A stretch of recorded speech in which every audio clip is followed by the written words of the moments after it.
Hello friends, welcome to our channel. Today we're going to take a look at another horrible case with you, the case of the Harvey family. On that Sunday afternoon in January 2006, a man and his daughter visited his friend's family home for a New Year's gathering. He found the open door, a usual party thing. Entering, he saw thick smoke, alerted others, and called the authorities. Firefighters arrived, put out the fire, but tragically found the Harveys' lifeless bodies. What seemed like a fire turned into a murder investigation, leaving the investigators both shaken and perplexed. 49-year-old Bryan Harvey, a local icon, gained recognition in the 1980s as the singer-songwriter for the underground indie band House of Freaks. Despite parting ways professionally with his musical partner, Johnny Hott, in the 90s, they remained close friends. Bryan, a devoted musician, took the stage for the last time at a New Year's Eve show, which was sadly, and unbeknownst to him, the final night of his life. On the other hand, 39-year-old Kathryn Elizabeth Grabinski achieved success as the co-owner of the popular toy store World of Mirth, located in Richmond's Carytown district. A community pillar, she was an artist involved in various endeavors, from painting sets for community theater to working as a pastry chef and waitress. Kathryn had an older sister, Shelley Grabinski, and was also the half-sister of actor Stephen Culp, known for his roles in The West Wing and Desperate Housewives, among other films. The paths of Bryan and Kathryn crossed at the Border Cafe on Main Street, where Kathryn worked, and Bryan frequently visited with Johnny. In 1990, they got married, and the House of Freaks released an album featuring a song dedicated to Kathryn titled, I Got Happy. The couple welcomed two daughters into their lives, Stella Ann, their first daughter, born in 1996, and Ruby May, born in 2001. While Bryan continued his musical pursuits, he also took on a job working on computers for the Henrico County school system. Kathryn, on the other hand, embarked on the entrepreneurial path by opening World of Mirth, a unique toy and gift store that became a cornerstone in the fashionable Carytown neighborhood. Her brother, Stephen Culp, explained in court that she wanted to create a space where parents could come with their kids and spend time, and kids could play with the toys without any toys that resembled weapons such as guns or swords. The Harvey family established their home in a stately old neighborhood on the south side of Richmond, with large trees, porch swings, and ivy-covered surroundings. They had a family room in the basement of their two-story red brick house. The beautiful family was well known and beloved in the community of Richmond, and no one really had bad intentions towards them, or so everyone thought. On New Year's Day, Sunday 2006, Bryan, his wife Kathryn, and their two daughters, 9-year-old Stella and 4-year-old Ruby, anticipated a bustling day ahead. Their plans included hosting a lunchtime barbecue for friends and family, prompting them to rise early and make preparations for the upcoming festivities. It had become a tradition for them to throw a party every New Year's Day, gathering their extensive circle of friends for the occasion. On that Sunday morning, Bryan went outside their residence in the fashionable Woodland Heights area of Richmond, Virginia, to retrieve the newspaper. Absorbed in the front-page news, he returned indoors without locking the door. Since they lived in a relatively safe neighborhood, this wouldn't normally have been a cause for concern. Typically, they also didn't secure the door on party days, leaving it open for arriving friends. However, on this day, unbeknownst to Bryan, opportunistic criminals were secretly lurking nearby. Kathryn was busily preparing cookies in the kitchen for the anticipated guests who were expected to arrive shortly. Suddenly, she heard voices emanating from the living room. Assuming someone had arrived earlier than expected, she approached the living room, only to be confronted not by familiar faces, but by two unknown men. In the tense moments that followed, Bryan, Kathryn, and young Ruby were directed to go downstairs to the basement playroom. Stella, who had spent the previous night at a slumber party, had not yet joined them.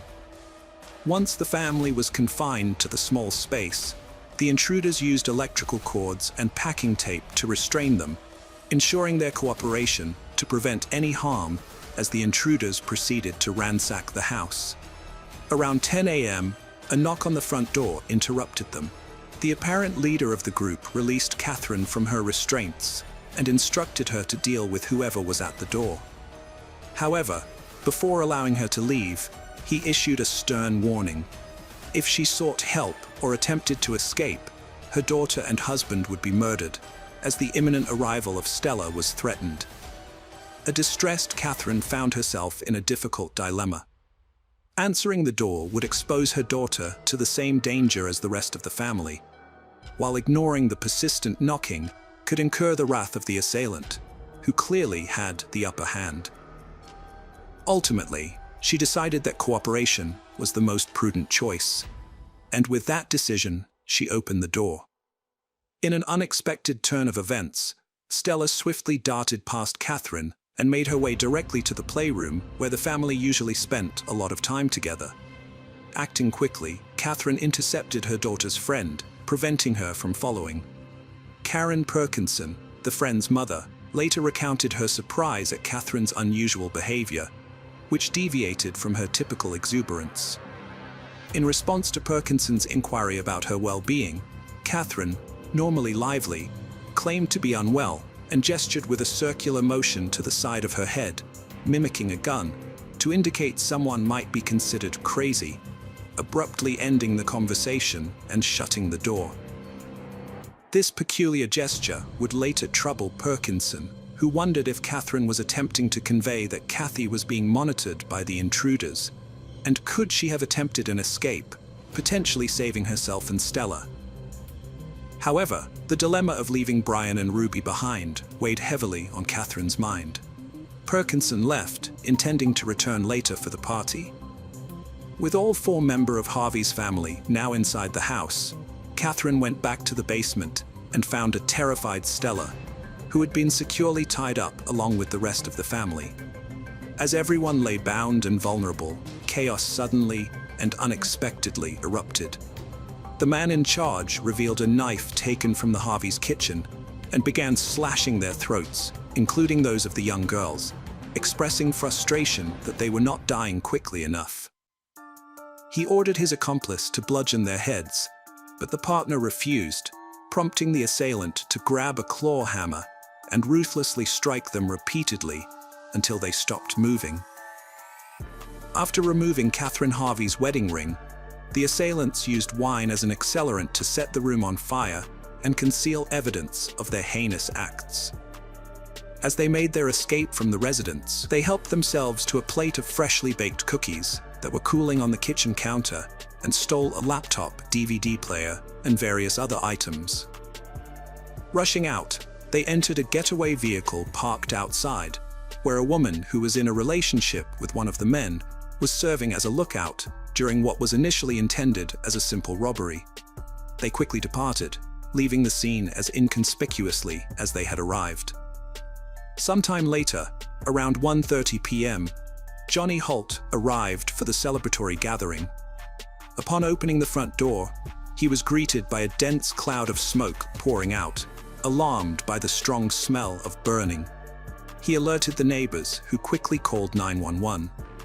As emergency responders entered the premises and dealt with the fire, they unfortunately found 4 bodies in the smoldering basement, still intact.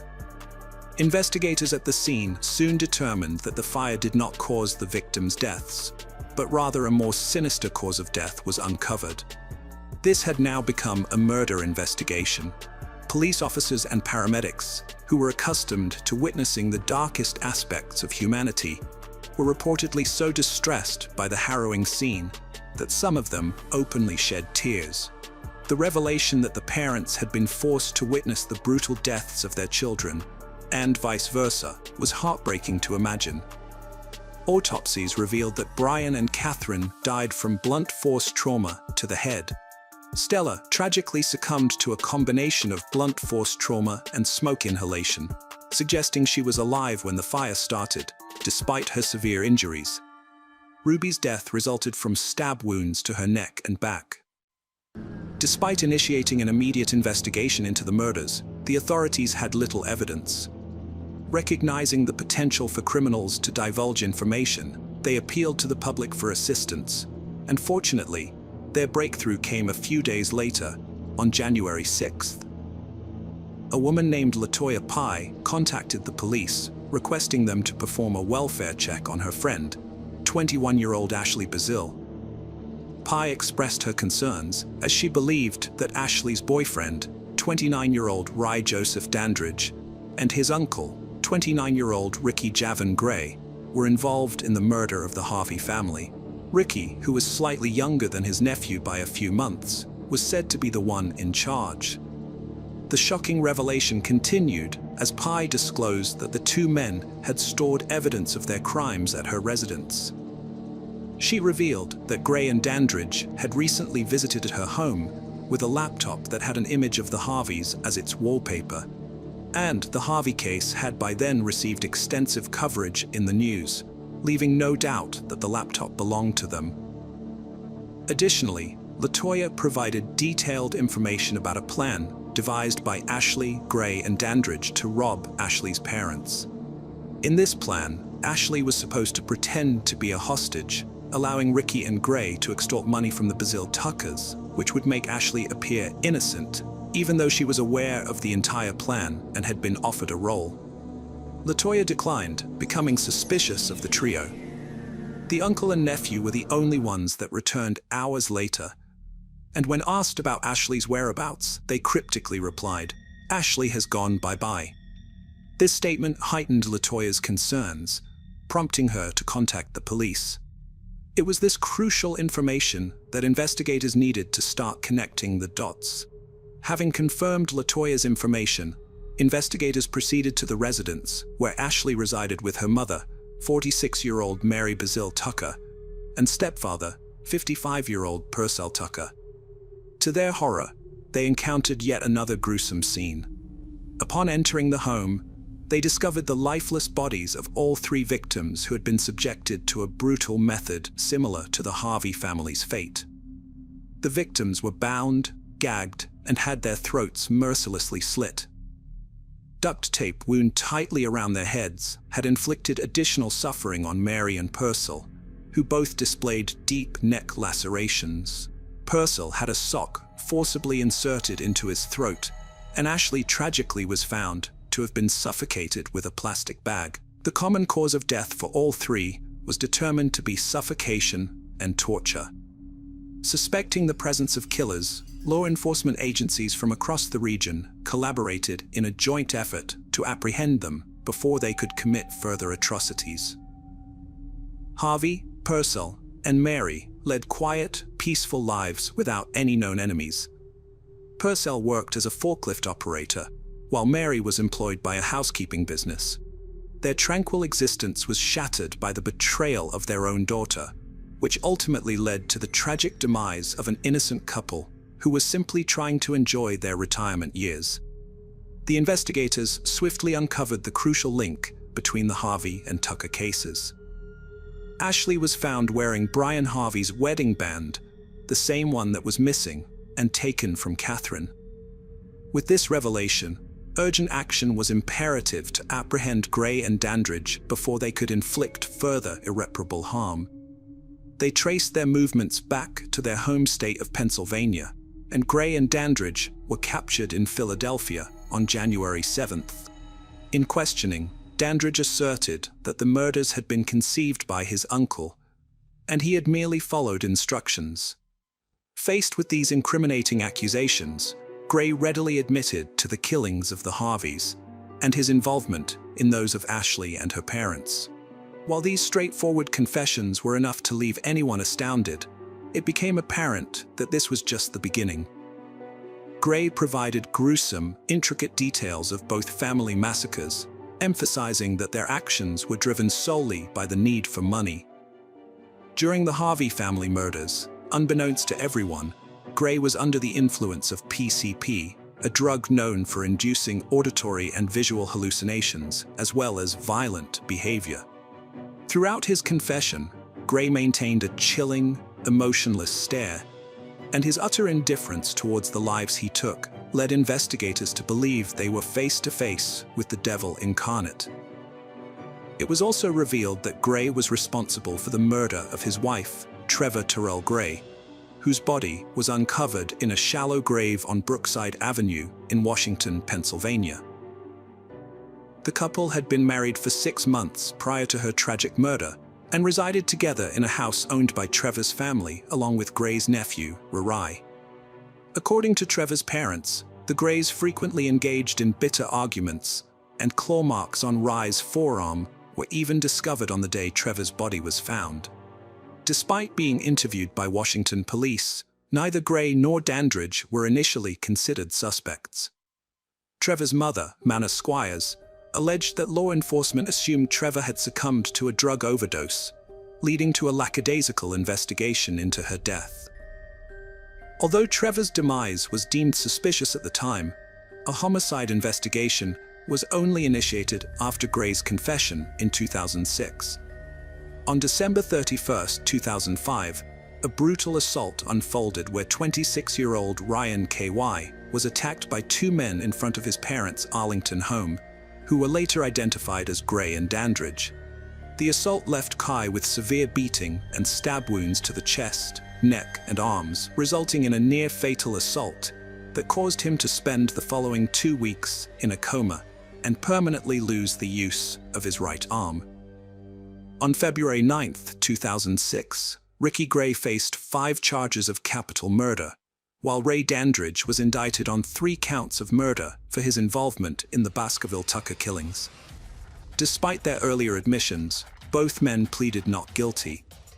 After a 6-month trial, the jury found Gray guilty on all counts, leading to a life sentence for the murders of Bryan and Kathryn Harvey. In response to the brutal taking of Stella and Ruby's lives, the court deemed nothing less than a death sentence appropriate. In September 2006, following his uncle's conviction, and after learning the verdict in his case, Dandridge opted for a plea deal to evade the death penalty. He received a life sentence without the possibility of parole. In December 2006, Ricky Gray faced charges from Chesterfield County for the murder of Cheryl Warner, a 37-year-old legal secretary and mother of 3. Warner was discovered shot and hanged by an electrical cord in the basement of her Burning Beaver residence.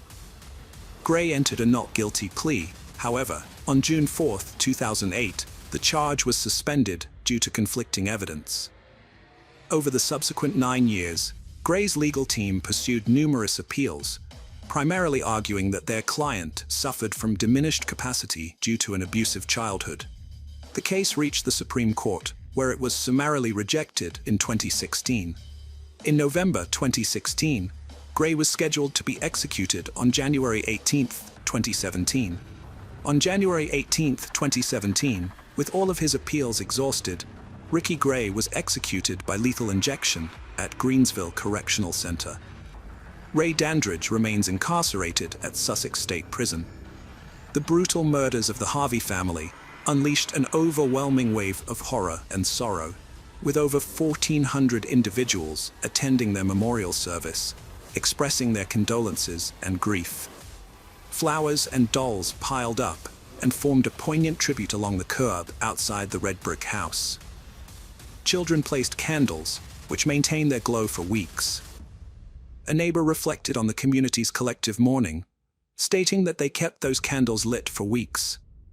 Kathryn's brother, Culp, testified about the profound impact of the murders, describing them as a lightning bolt to the heart that felt bottomless. He further expressed his pain in thinking about the Harvey family's last hours. In Richmond's Forest Hill Park, an entrance to a footbridge is adorned with a granite monument, a poignant dedication to the Harvey family. This family, who had previously enjoyed many joyful moments at the site, saw their lives abruptly and tragically cut short.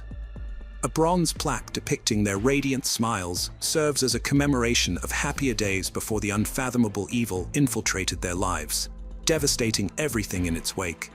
It is a sad and unfortunate tale. And our thoughts are with the victims, whose lives were tragically cut short, and the loved ones they left behind. Hello friends, welcome to our channel. Today we're going to take a look at another horrible case with you. The case of the Ewell family. During the Easter weekend in April 1992, Dana Ewell informed his relatives that he could not reach his parents, Dale and Glee Ewell, and his sister, Tiffany Ewell. Dana was still at the family's California beach house, where he had spent the weekend with his girlfriend and her father, an FBI agent. Upon the housekeeper's arrival for duty following the Easter weekend, the discovery she made in the house sent chills down her spine. The distressed housekeeper rushed to a neighbor's home, prompting an immediate call to the police, who arrived at the scene of the grim discovery of the 3 lifeless bodies. Initially presumed to be a botched burglary, it was soon determined that nothing had been stolen, leading authorities to conclude it was a planned murder. But who could have had a motive to kill this innocent family? Investigations ensued, eliminating several potential suspects until one unlikely person emerged as the prime suspect. This is the horrifying case of the Ewell family. Dale Ewell was born in Ohio during the Great Depression, which instilled in him a strong work ethic and an appreciation for every single dollar he earned. His upbringing in a family that endured economic hardship likely fueled his determination and ambition. After serving in the Air Force, Dale found success as a businessman, eventually becoming the president and owner of Western Piper Sales Incorporated, a company that specialized in selling small aircraft.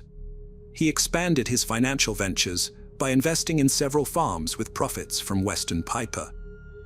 Dale had married Glee Michelle, a woman who taught in elementary school, worked as a translator for the CIA, and served on a commission at the State Bar of California. Together, they became parents, welcoming Tiffany in 1967 and Dana in 1971. Dale's achievements afforded the Ewell family a comfortable residence in Sunnyside, a beachfront property in Pararo Dunes, as well as luxury automobiles and designer clothes. The primary source of the Ewells' income was the sale of light aircraft and extensive investments in the stock market. Having established his aviation enterprise successfully, Dale ventured into purchasing several farms, ultimately amassing significant wealth. Dale and Glee's combined net worth was estimated at $8 million, portraying them as the embodiment of the American dream, even though they maintained a modest lifestyle. While Tiffany followed in her parents' footsteps, Dana significantly diverged from their path.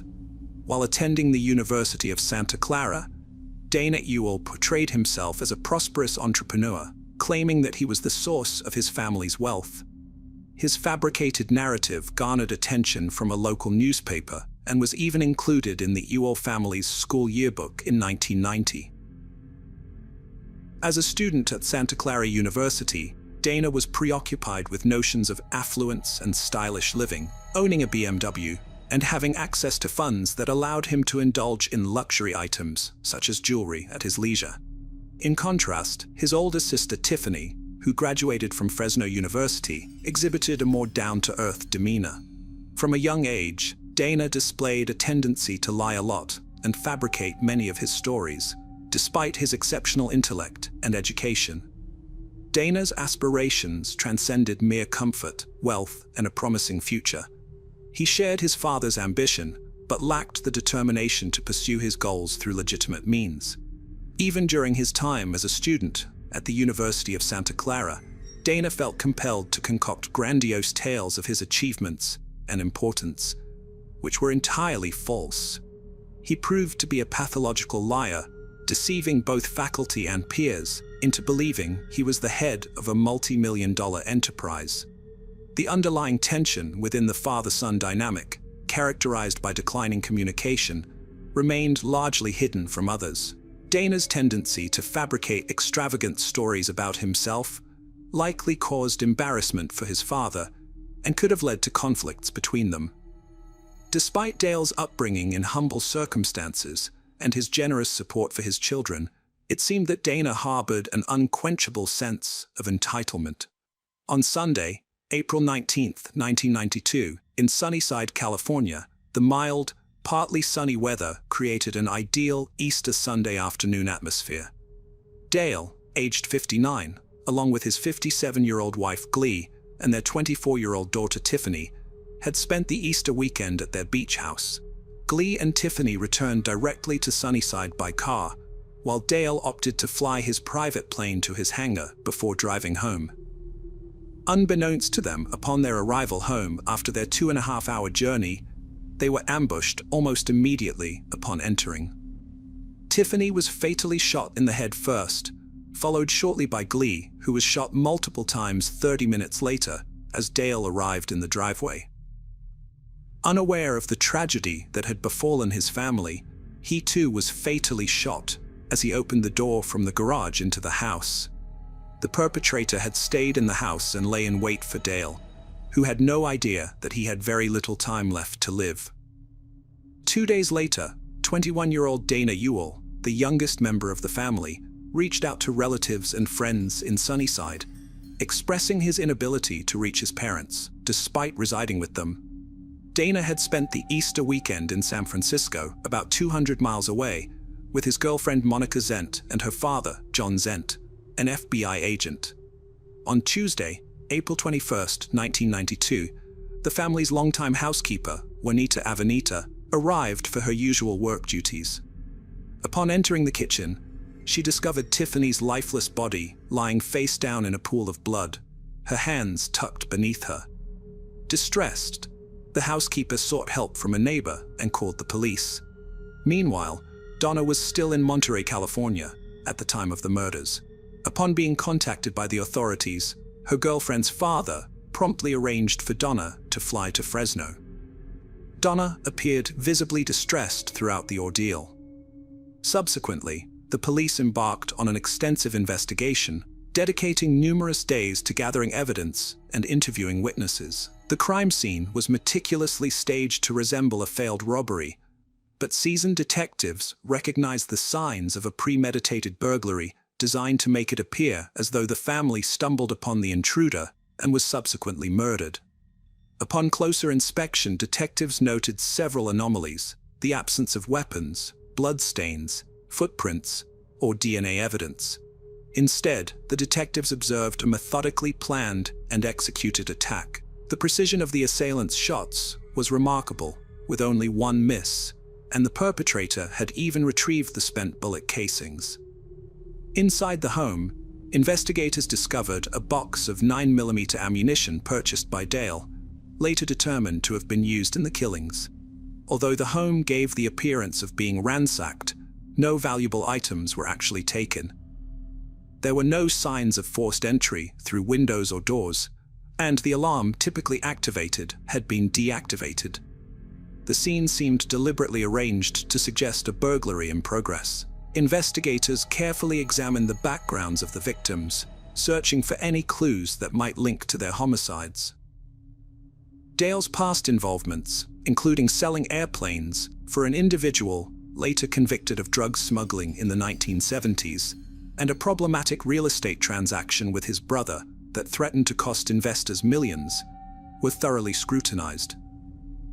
However, both incidents were eventually dismissed as having no connection to the murders. The police thoroughly investigated all other potential suspects with plausible motives, ultimately zeroing in on Dana. Dana stood to benefit significantly from the tragedy, being the sole survivor of the Ewell family and the primary heir to the estate. Despite Dana's seemingly airtight alibi, being with his girlfriend and her FBI agent father at the time of the murders, the police remained suspicious of him. Dana's behavior did little to allay their concerns, and only reinforced their intuition about his involvement. Although outwardly displaying distress over the murders, including offering rewards for information and a $50,000 reward for the capture of the killer, Dana's grief appeared disingenuous.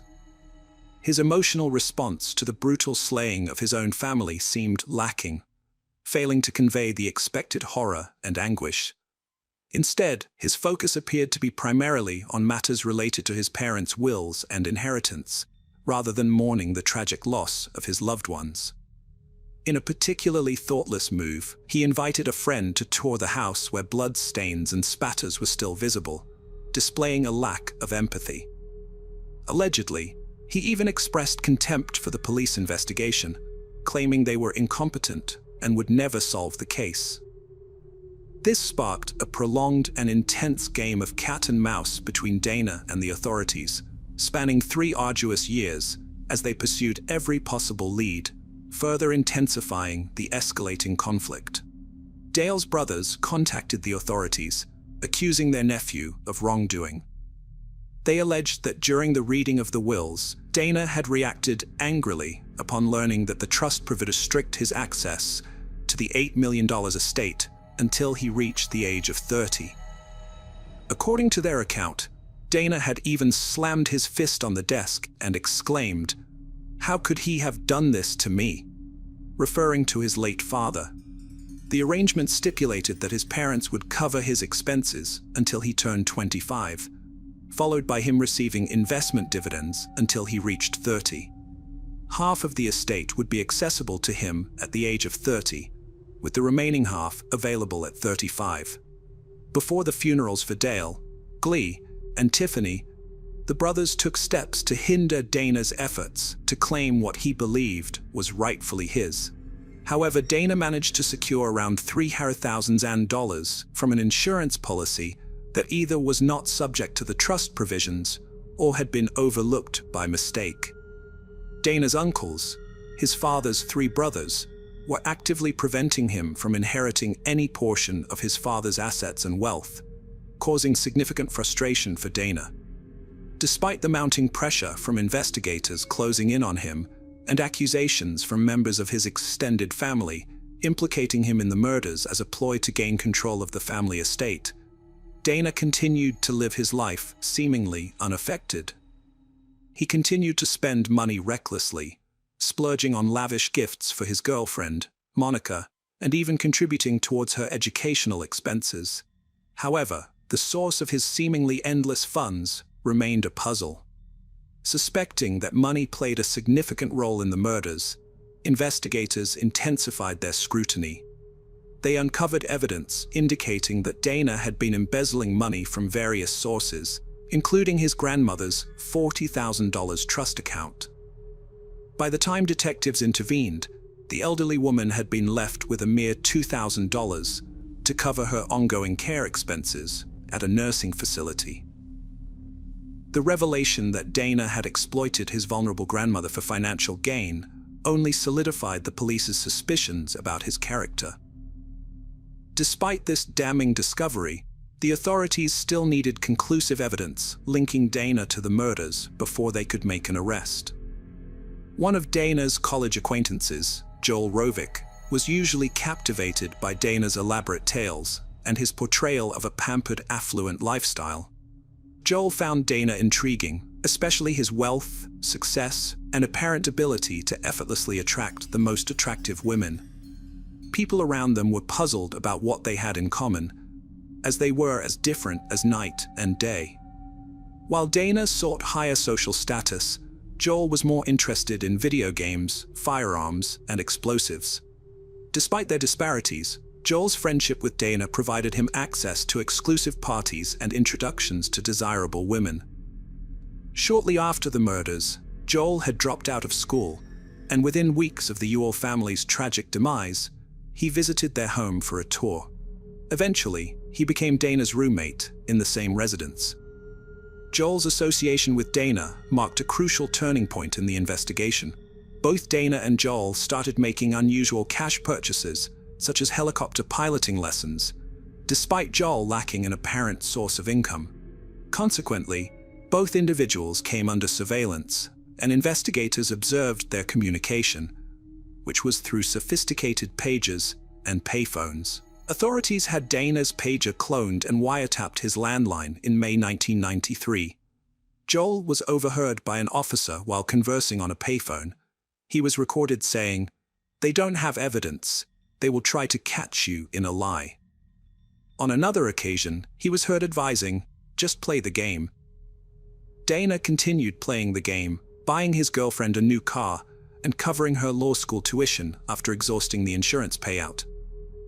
As previously mentioned, he built $4,000 from his grandmother's account, leaving her with only $22,000 to cover her nursing home expenses.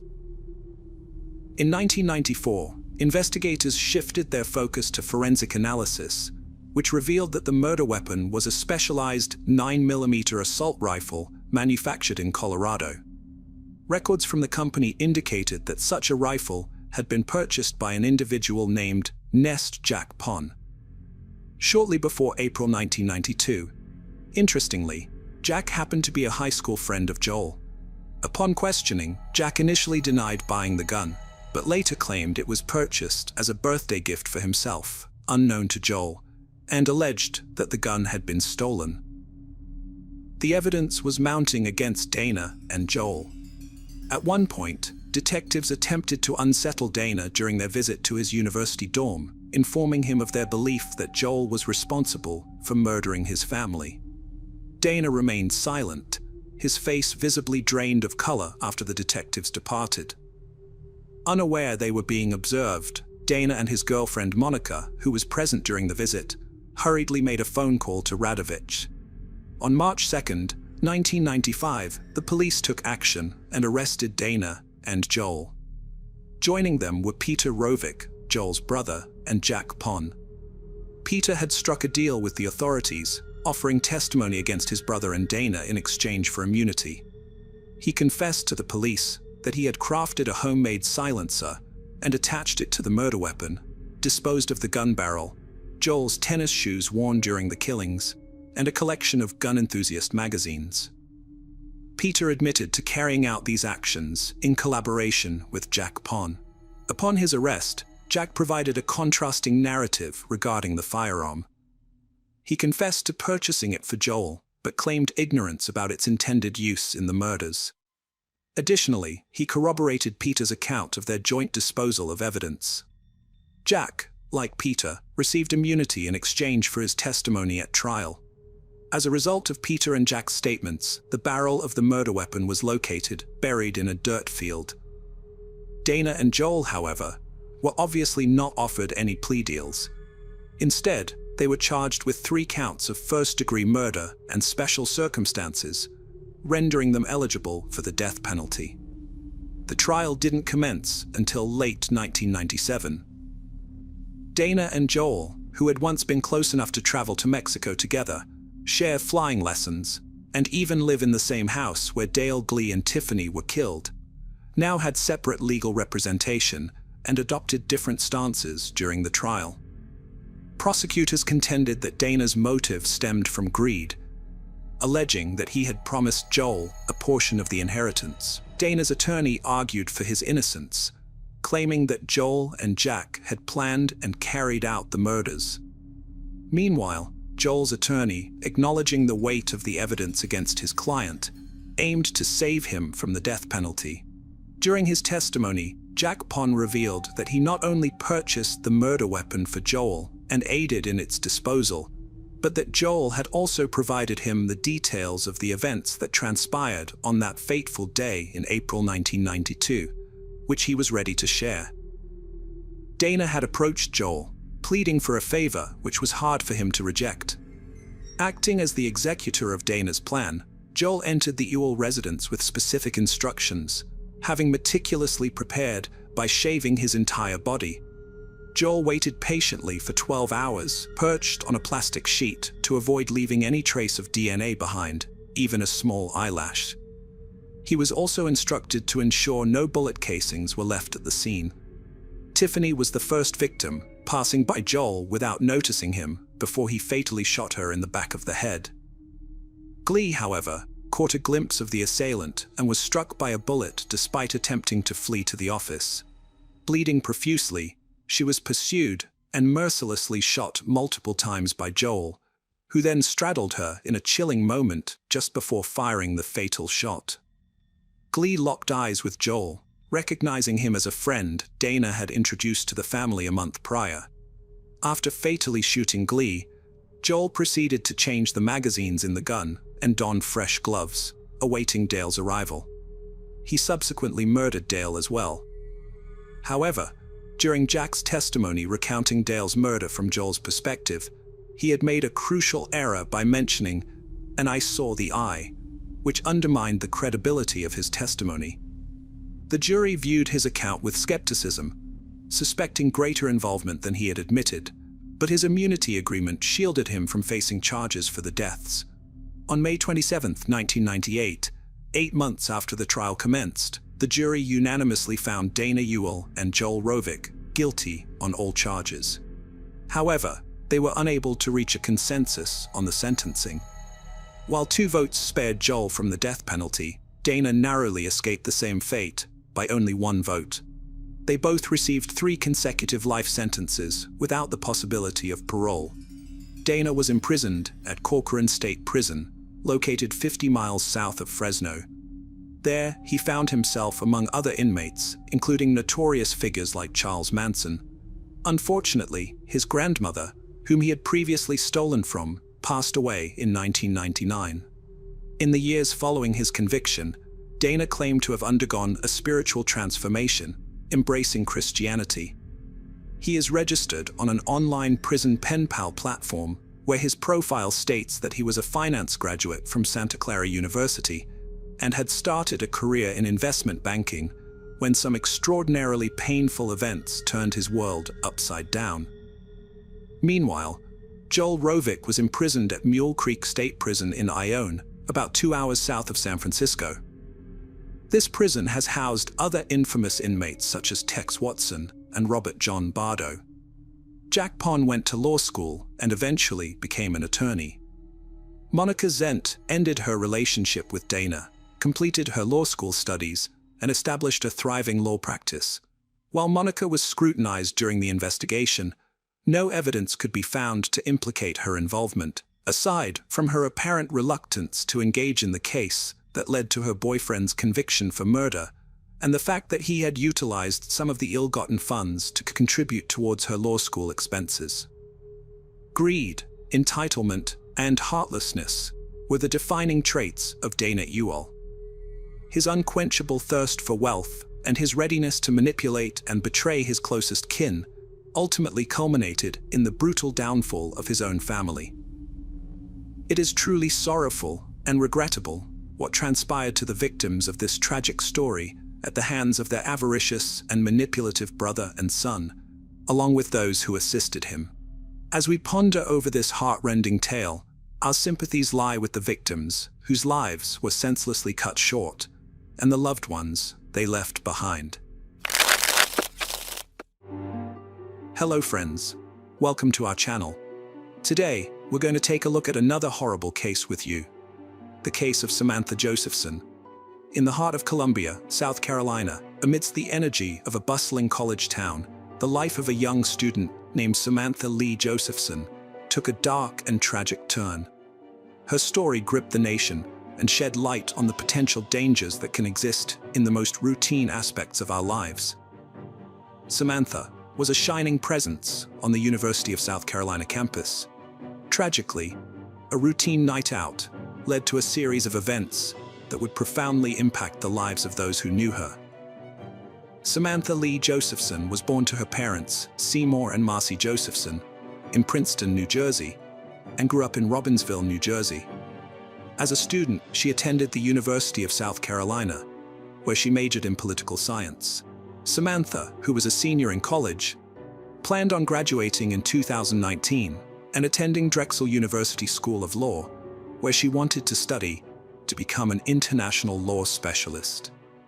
Samantha had earned full and partial scholarships to Drexel University and Rutgers, respectively, and aspired to practice international law. Samantha was a member of the Alpha Gamma Delta sorority. She studied abroad in Barcelona and visited Madrid and Paris during her time in South Carolina. Samantha was described as amazingly beautiful with a wonderful smile. Samantha had a boyfriend named Greg, and the couple was very close, staying in constant contact through texting and calling. They had plans to start a future together, even when Samantha was going to be attending law school. Greg was going to move in with her and support her. Everything seemed to be going well until Friday, March 29, 2019, when she never returned to her apartment, and things took a turn for the worse for Samantha. On the evening of March 28, 2019, Samantha planned to go out with her roommate and some friends in Columbia, South Carolina. Her boyfriend, Greg, was supposed to join them as well, but he was back in his hometown at the time. Still, he told her to go out and have fun without him. Samantha was feeling gloomy after hearing about a family member's illness, and what she needed was to distract herself a bit, and going out with friends was the perfect opportunity to lift her spirits. The group met up and went to a few different bars before finally settling at a bar known as the Bird Dog Bar, which was located in an area called 5 Points, a popular spot for students to hang out. Even though Samantha was enjoying herself with her friends, she continuously texted her boyfriend, Greg, pleading with him to make a 2-hour drive to visit her in Columbia because she needed emotional support. The couple had already made plans to see each other the following weekend, so her boyfriend never changed his mind and decided to stay where he was, but he still kept in constant communication with her. At around 2 a.m., Samantha decided to return to her apartment alone. She called an Uber, a popular ride-sharing service, using a mobile app, as this was a common practice among her and her peers. On that occasion, fate would lead her into the hands of a murderer. While Samantha waited for the Uber, she had one last phone conversation with Greg at around 2:04 a.m.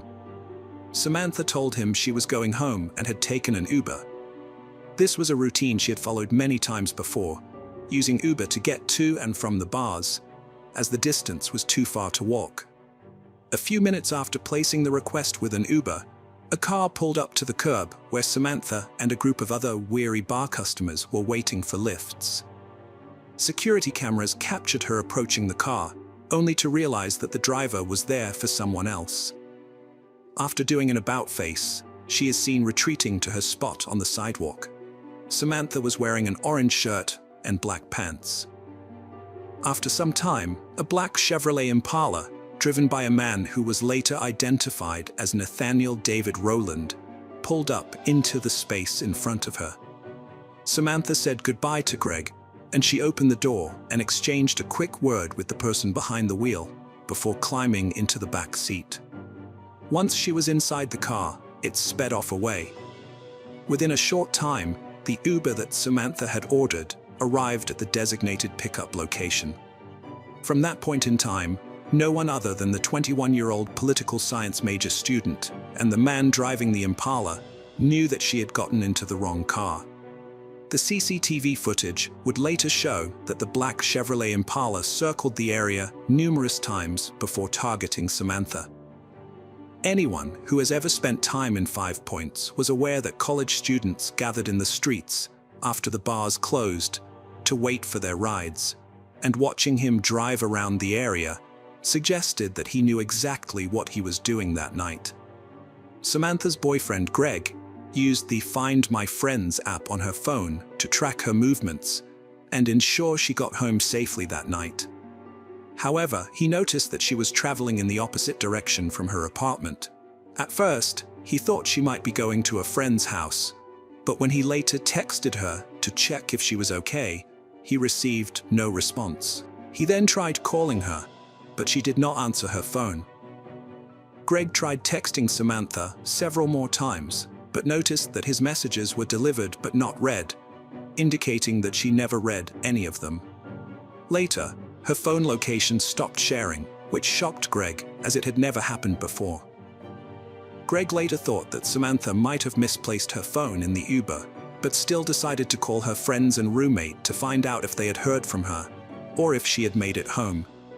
Unfortunately, nobody had heard from her or seen her. Greg hoped she would turn up in the morning and tried to get some sleep.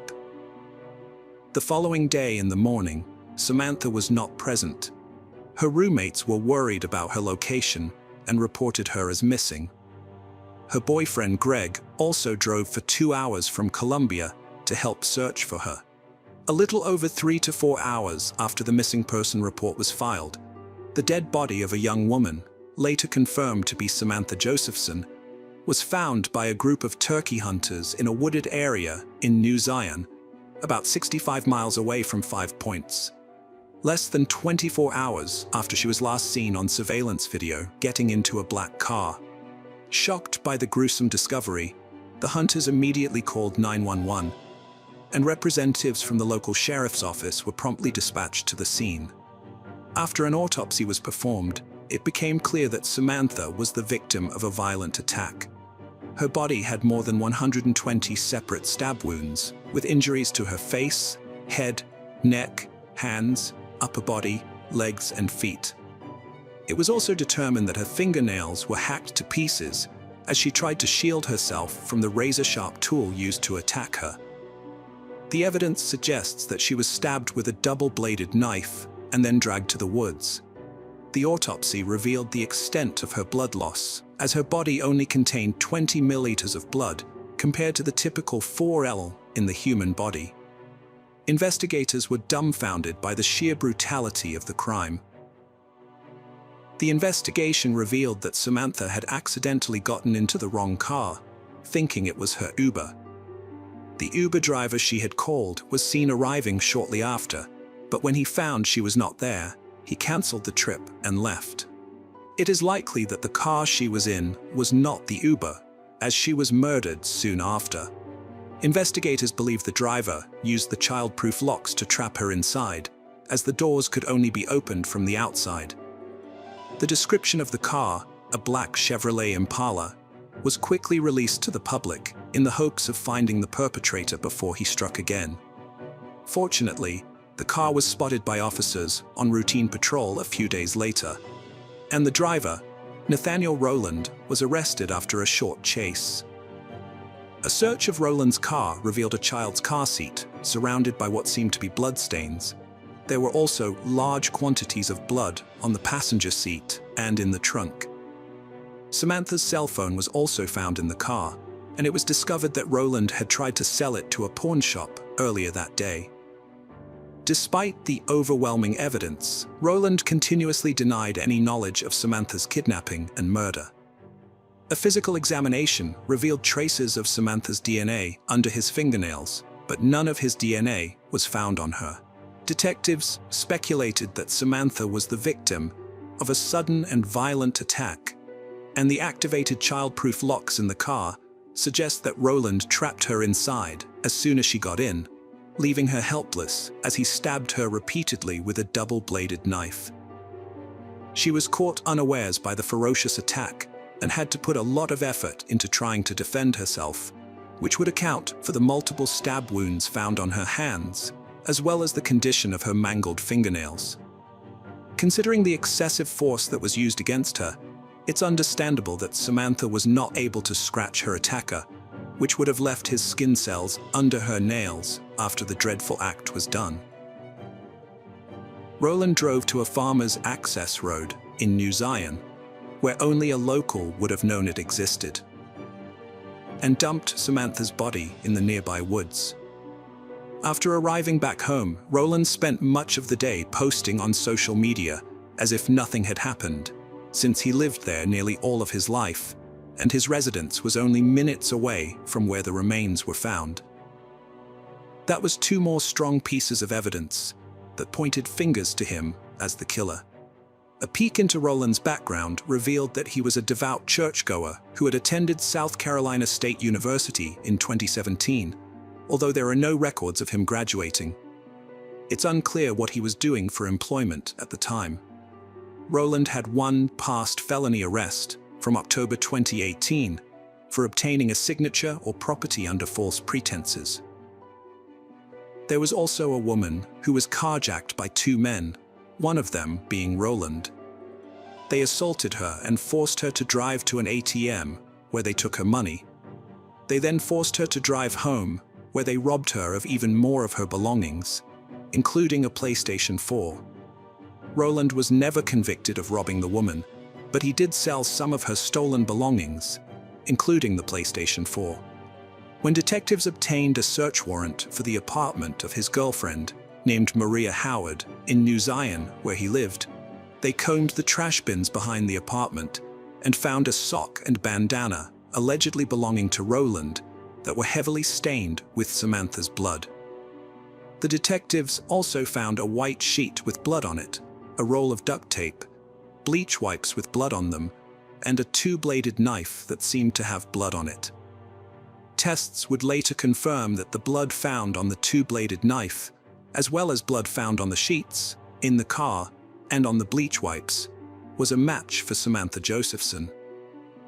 With the evidence against him mounting swiftly, Rowland was initially charged with possessing a weapon during a violent crime, the kidnapping, and the murder of Samantha Josephson. The trial would be grueling for the family, with Nathaniel Rowland pleading not guilty, claiming he was innocent, even with the mountain of evidence against him. When the trial began in the summer of 2021, Rowland's defense team argued that their client was an innocent man, based largely on the fact that his DNA had not been found on his alleged victim. On the other hand, prosecutors countered the defendant's claims of innocence with the undeniable amount of evidence that was collected in the case, amid the proof they put forward, which included the CCTV footage showing his car picking Samantha up in 5 points and driving away, the quarts of her blood that were found in his car, her bloody footprint on the vehicle's back window, allegations that he tried to use her bank card at an ATM after disposing of her body, cell phone trackers that placed their devices in the same place at the time of the murder, and the fact that he lived near where her remains were discovered. A handwriting expert was also brought in to compare Rowland's handwriting to a list that was written on a piece of paper found in his home, on which it was written, duct tape, tape her whole body, gloves, all black, flip phone, gasoline, matches. The expert testified that it was most likely that Rowland wrote the list, which sounded as if it was a plan for the dreadful act. The prosecutors called 31 witnesses to testify, including someone who witnessed Rowland cleaning the weapon, the pawn shop owner to whom he tried to sell Samantha's cell phone, and his ex-girlfriend, who claimed her daughter had blood on her shoe after being in Rowland's car following the murder.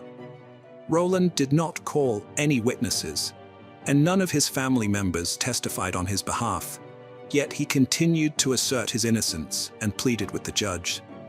The jury reached a guilty verdict in just 1 hour, and Nathaniel Rowland was sentenced to life imprisonment without the possibility of parole.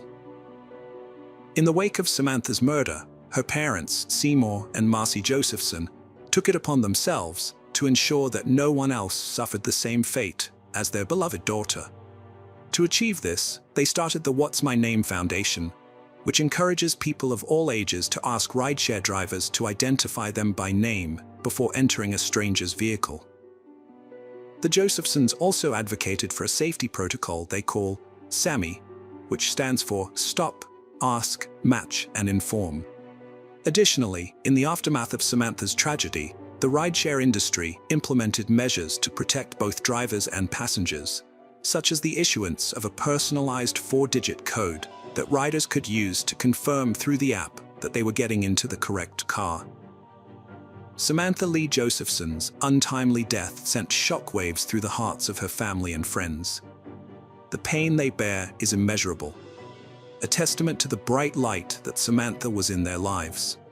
Her story is a stark reminder that tragedy can strike unexpectedly. May her memory inspire us to be vigilant, look out for one another, and work collectively toward creating a world where safety and compassion prevail. Hello friends, welcome to our channel. Today, we're going to take a look at another horrible case with you, the case of Gerardo couple. In the tranquil suburbs of Delaware County, Pennsylvania, the lives of Jennair and Mark Gerardo appeared to mirror the idyllic setting. Professionally successful and socially accomplished, they seemed to be living the American dream. However, their story took an unforeseen and tragic turn that would shatter the calm of their suburban existence. Beneath the surface of their seemingly perfect life, Jennair and Mark, both accomplished individuals, harbored complexities that would evolve into a narrative of betrayal and heartbreak. Jennair Gerardo was born Jennair Cox on December 19, 1970, in the city of Fort Wayne, Allen County, Indiana, USA. She grew up in the area until her late teenage years and was a graduate of Bishop Lewis High School, where she took advanced courses. Jen Eyre first attended Indiana University, Purdue University at Indianapolis, where she studied communication and was deeply involved in the theater arts and performance program at the college. She also continued with her studies in communication at Butler University, earning her BA degree in communication and theater arts. Throughout her life, she held several jobs related to marketing for several companies in the Indiana area, working in the city of Carmel and also Indianapolis, and was the marketing manager at Circa Instrumentation for several years. In the summer of 1986, Jen Eyre Cox and Mark Gerardo first met in Fort Wayne, Indiana. They were both teenagers at the time, and Jen Eyre worked at a Taco Bell in Fort Wayne. Mark said he was immediately attracted to Jen Eyre from the moment they met. He commented on how her beautiful blue eyes and big smile had taken his breath away. He was kind of tongue-tied and couldn't speak. Their romance didn't begin until 4 years later, after Mark ran into Jen Eyre again and found out that she was working at a nearby mall. He started visiting her often, and one day, she pressed him to make a move, asking him when he was going to take her out. He said he was quite shy. It was this honesty that drew Mark to Jen Eyre. Mark said that Jen Eyre was confident and unafraid to speak her mind, adding that her demeanor was the exact opposite of his. Melissa Murphy, a childhood friend of Jen Eyre, said she remembered when Jen Eyre met Mark, and she said, "This is the one," and was so excited that she could do anything for Mark. On October 23, 1993, Mark and Jen Eyre got married. Mark was 25 years old, and Jen Eyre was 23 years old, and together they established a relationship that began in their adolescence and carried them into adulthood. Mark said, "We were happy. I couldn't imagine not being with Jen Eyre for the rest of my life." Just like any other relationship, Mark and his partner Jen Eyre had to deal with low points in their marriage. He said that his arguments with his wife could be intense and that she would always have the last word. In November 2011, they both moved to Greenville, South Carolina, where they found new jobs in marketing. The new environment and their frequent exploration of the state's beautiful mountains and beaches brought a sense of restoration to their marriage, which had become stronger than before. Everything went well for the next few years, until 2017, when their renewed life in South Carolina came to a halt. Jen Eyre had been laid off from her job and was having difficulty finding a new one. She lost confidence in herself and became much less strong than she had once been. Around this time, the couple decided it was time to search for new opportunities and a new beginning elsewhere. They finally decided that Delaware would be their new home, and Mark immediately began his search for a job opportunity. He saw that the University of Delaware was hiring a creative director in its marketing department, and if successful, he would be the supervisor. He sent an email applying for the role and received an instant message back from a woman 15 years his junior, who would be his new boss, offering him an interview. His concerns about being managed by a younger woman subsided almost immediately.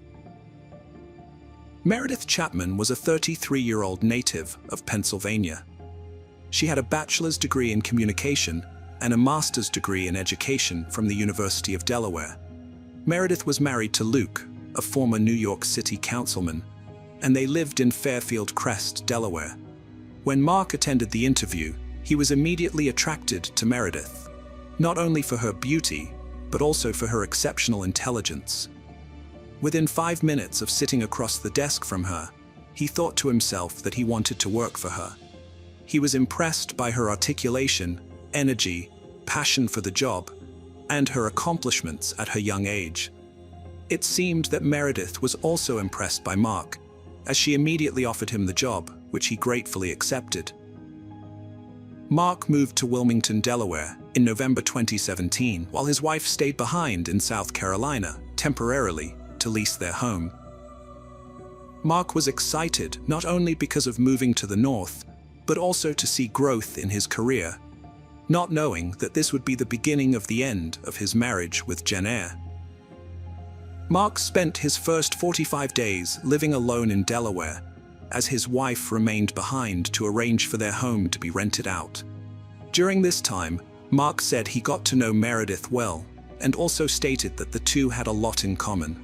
One day, Meredith had asked him out for a drink, and Mark remembered the events of that night. He found it easy to talk to Meredith, and before they had gone home, he spoke to her about his marriage to Jen Eyre, even if it was not necessarily in a negative way. He also told Meredith about losing his parents and his brother. Mark didn't know what was transpiring, stating, "I really didn't know what was happening." He went on to say, "I knew it felt amazing to be around Meredith, and I was confused by the feelings I was having, to be honest, until it became a little bit more forward with a dinner that we had. It was more of a date." Mark said the issues with his marriage also came into focus when he was with Meredith. It was during this time that Mark started comparing Meredith to his wife. He stated that Meredith started telling him that he was good at what he does and how wonderful a man he was, something he said he had never heard from his wife's lips. Mark was hopelessly in love, stating that, "Just made an impression on me. Here's this woman I think is amazing, saying that she thinks I'm a wonderful man." 1 month after meeting Meredith, Mark said that they kissed for the first time. He further stated that while he felt a strong connection, he immediately felt guilty for betraying his wife and told Meredith that whatever was about to happen couldn't be because he cared for his wife. Nonetheless, he soon realized that he also couldn't give up on the feelings he was developing for Meredith, who he said had told him she was 9 years into an unhappy marriage herself. Mark said, "I felt enthralled. The connection was so strong that shutting it down just didn't feel right. I had to at least find out what it was that drew us together before Jen Eyre had joined her." Jen Eyre moved north, and Mark sensed he was distant. It wasn't long before she confronted him about her feeling that there could be another woman. Mark said she finally asked him, "What is up with you? You're acting different." He continued, "She said specifically, 'It's Meredith, isn't it?'" This was after Mark had mentioned Meredith several times when speaking about his new job.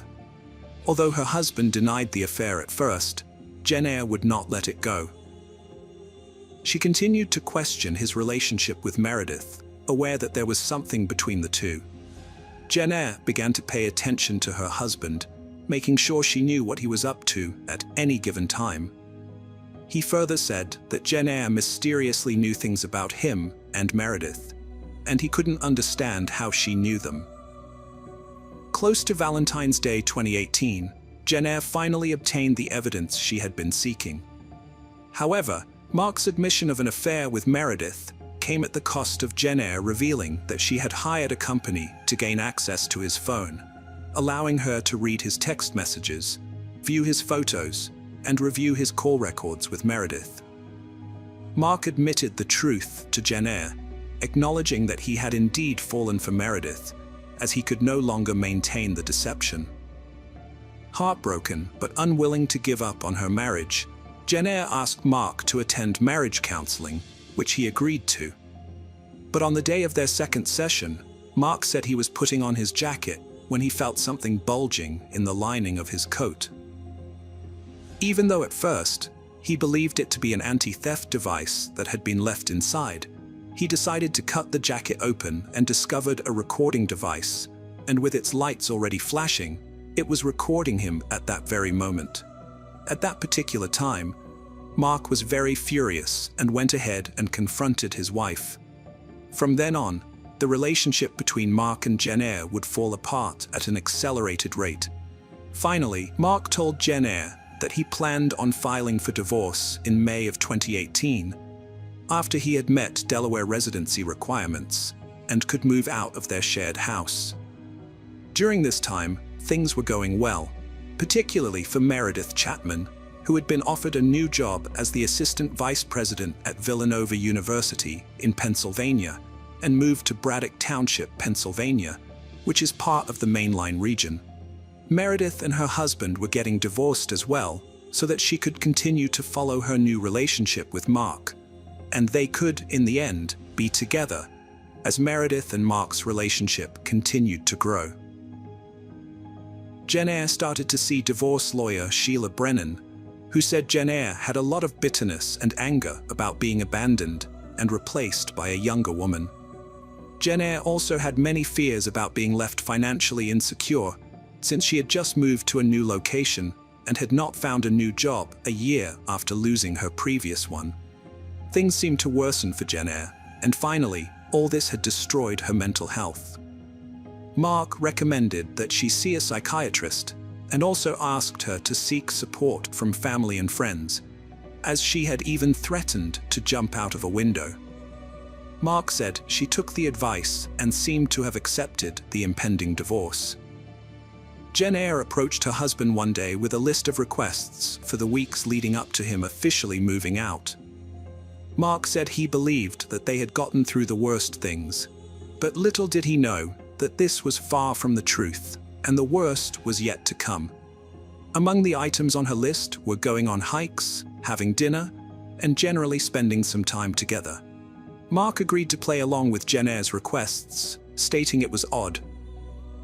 Over the next few weeks, Jen Eyre also began posting on the neighborhood app Nextdoor, asking for recommendations for an excellent marriage counselor for a couple on the verge of divorce. She wrote, "We will need someone who is very educated and experienced in dealing with couples' issues, including infidelity, depression, traumatic experiences, child-parent dynamics, and being accountable for one's actions." However, unbeknownst to others, Jen Eyre had been secretly planning her revenge. On the evening of April 23, 2018, Mark and Jen Eyre were scheduled to meet for dinner to discuss their divorce agreement. However, in a series of messages, Jen Eyre informed her husband, who was already at the restaurant, that she was running late. Before sending another text telling him to go home, she said she wouldn't be able to make it. As Mark got up to leave minutes later, he received a picture from Jen Eyre. The picture showed trash with a condom in the middle, which led him to believe she was searching through Meredith's trash can outside her home. Then he received more text messages, one of which read, "You ruined my life."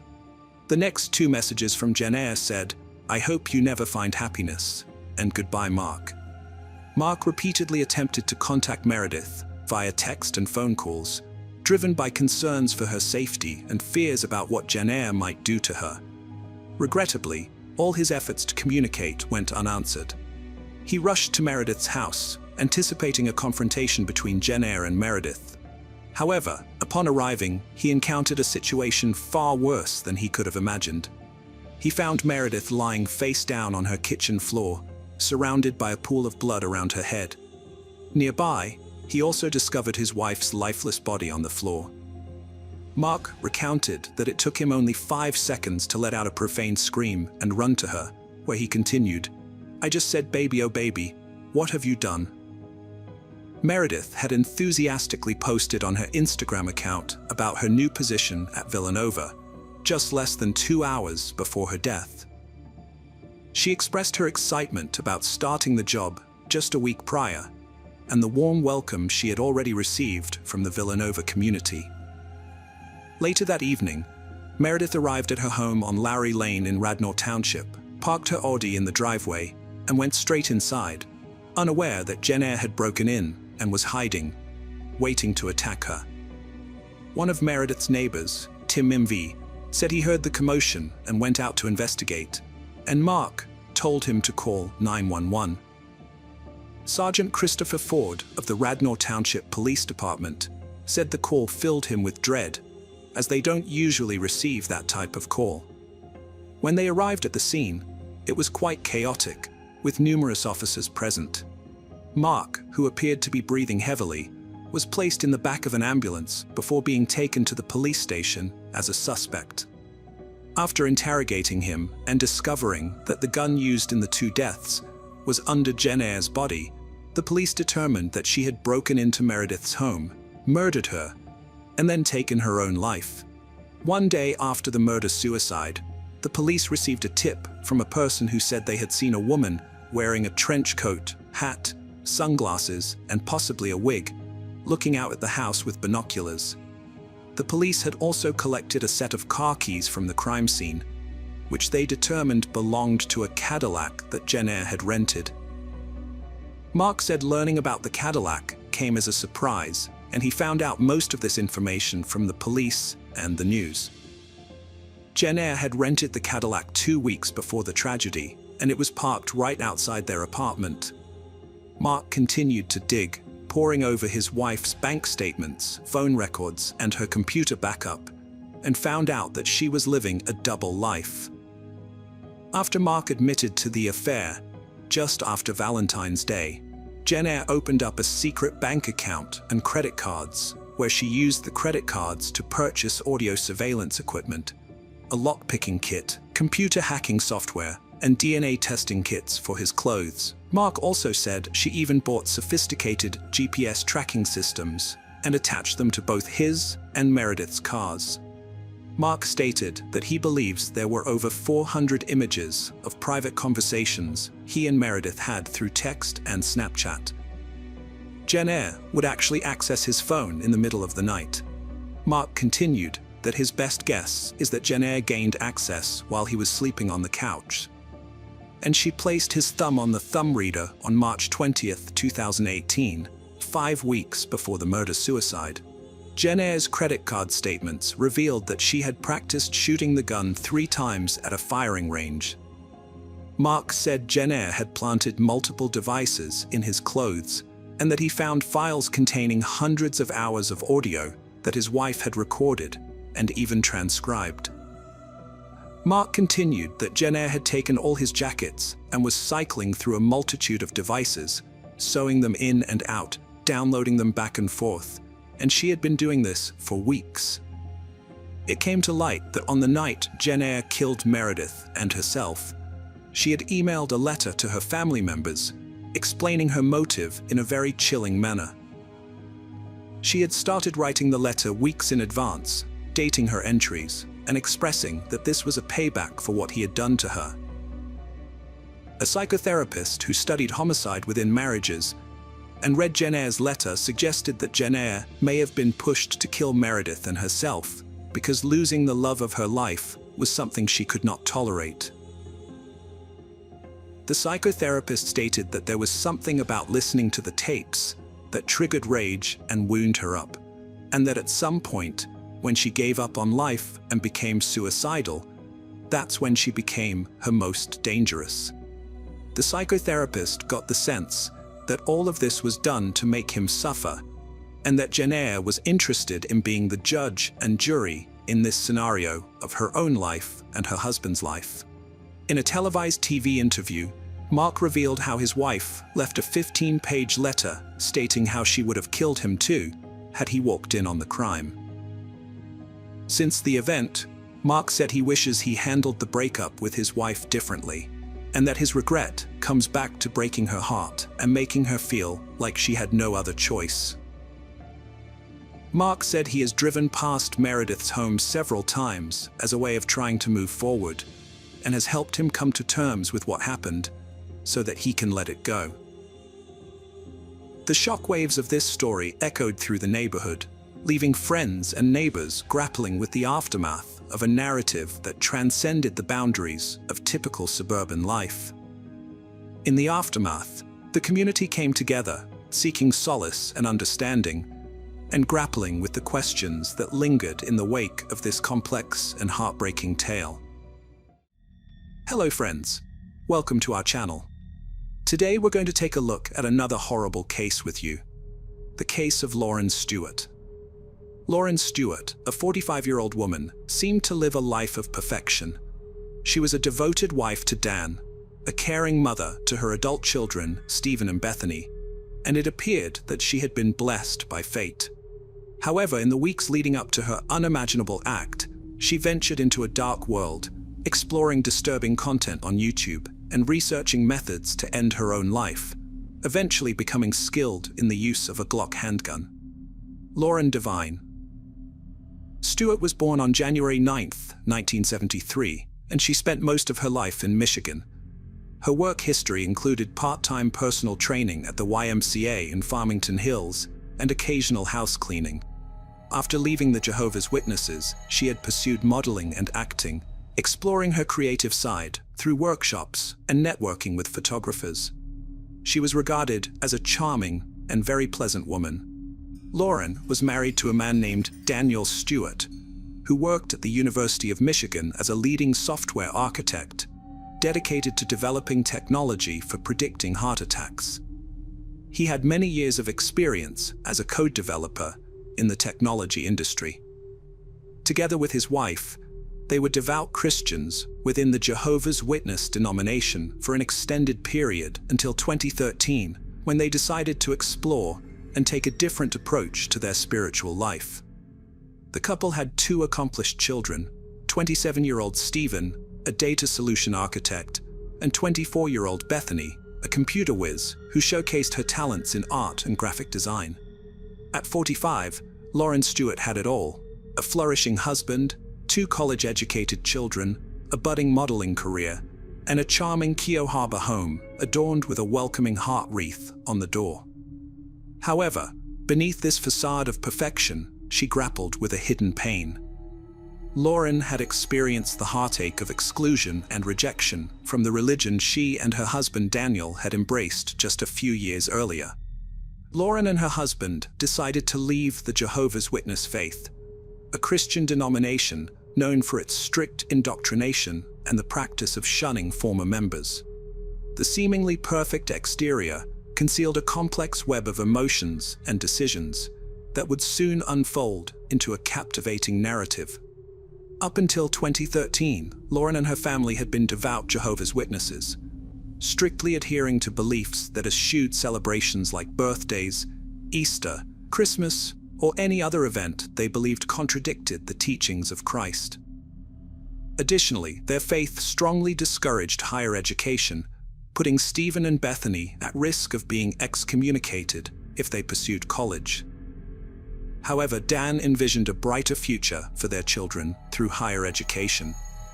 When they sought approval from the church elders to allow their kids to pursue degrees, the response was firm: disobey the church's policies and face disfellowship. This threat weighed heavily on the Stewart, as almost everyone they knew, including their extended family, were part of the congregation. According to the church's rules, excommunication would mean complete isolation, even from their own flesh and blood. After careful consideration, the Stewart made a bold decision to leave the religion they had long embraced. Although it initially felt right, the community's disapproval became unbearable, especially for Lauren. She described how routine tasks like grocery shopping were marred by dirty looks and hurtful comments from people she once believed were her friends, even though the belittling remarks were not directed at her. Living in a small community of just 3,300 residents, many of whom were Jehovah's Witnesses, the Stewarts struggled with the reality that the church-approved members would constantly remind them of their outcast status whenever they had the chance. This emotional burden became too much to bear, leading to a breaking point, and in search of a lifeline, Lauren turned to the gym, making it a regular part of her life to rebuild her physical and mental well-being. Her remarkable transformation allowed her to secure a job as a fitness instructor, and she was even able to leverage her natural beauty to become a successful model, surprising those who crossed her path. During this period, Laura seemed pleasant and optimistic despite her church's rejection. However, beneath her confident facade, she was deeply and immensely suffering from chronic depression, an affliction that had plagued her even before the shunning intensified with each passing day. In a desperate attempt to mask her inner turmoil, she would occasionally let glimpses of her distress show through, only to quickly conceal them with a forced smile. One of Laura's most closely guarded secrets was the family's crippling debt, which was pushing them to the brink of ruin. Confronted with this dual onslaught of financial and emotional distress, she devised a plan to resolve all her problems at once. Haunted by her inner turmoil, Lauren Stewart's downward spiral was deeply chilling and heartbreaking. She delved into grim research, scouring YouTube for methods of ending her own life and instructional videos on handling a handgun, all leading up to a fateful day on February 15th, 2018. She left a poignant note on the dinner table, meticulously tidied the home, and texted her loved ones, as well as her husband's boss, just before the unthinkable act. At 9:24 a.m., she turned over all the family photos on a secretary desk and sent a message to her husband's boss, stating that Dan had an accident and died. The boss reached out for further details but received no response.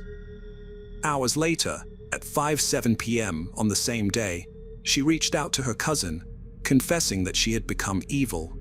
She stated that she had taken her husband and kids with her so they would not have to feel the impact of her selfish act, and that they would sleep until Christ resurrects them.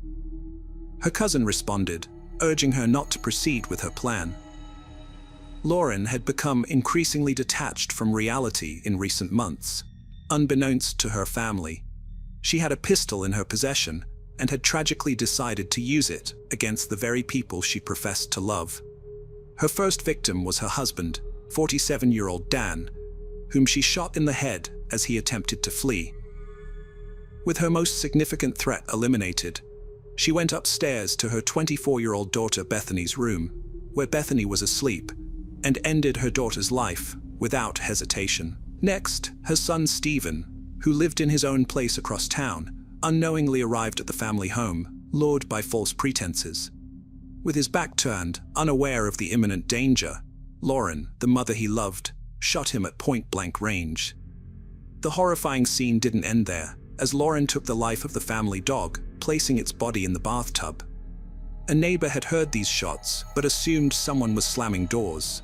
The house became a chilling temporary morgue, and Lauren meticulously tidied up. The darkness culminated as Lauren turned the gun on herself, using a method she had researched online. The cousin who Lauren had texted tried texting her back, but Lauren never responded. The next morning, on February 16th, the cousin went over to her house with a friend, and when they received no response at the door, they contacted the police for a check.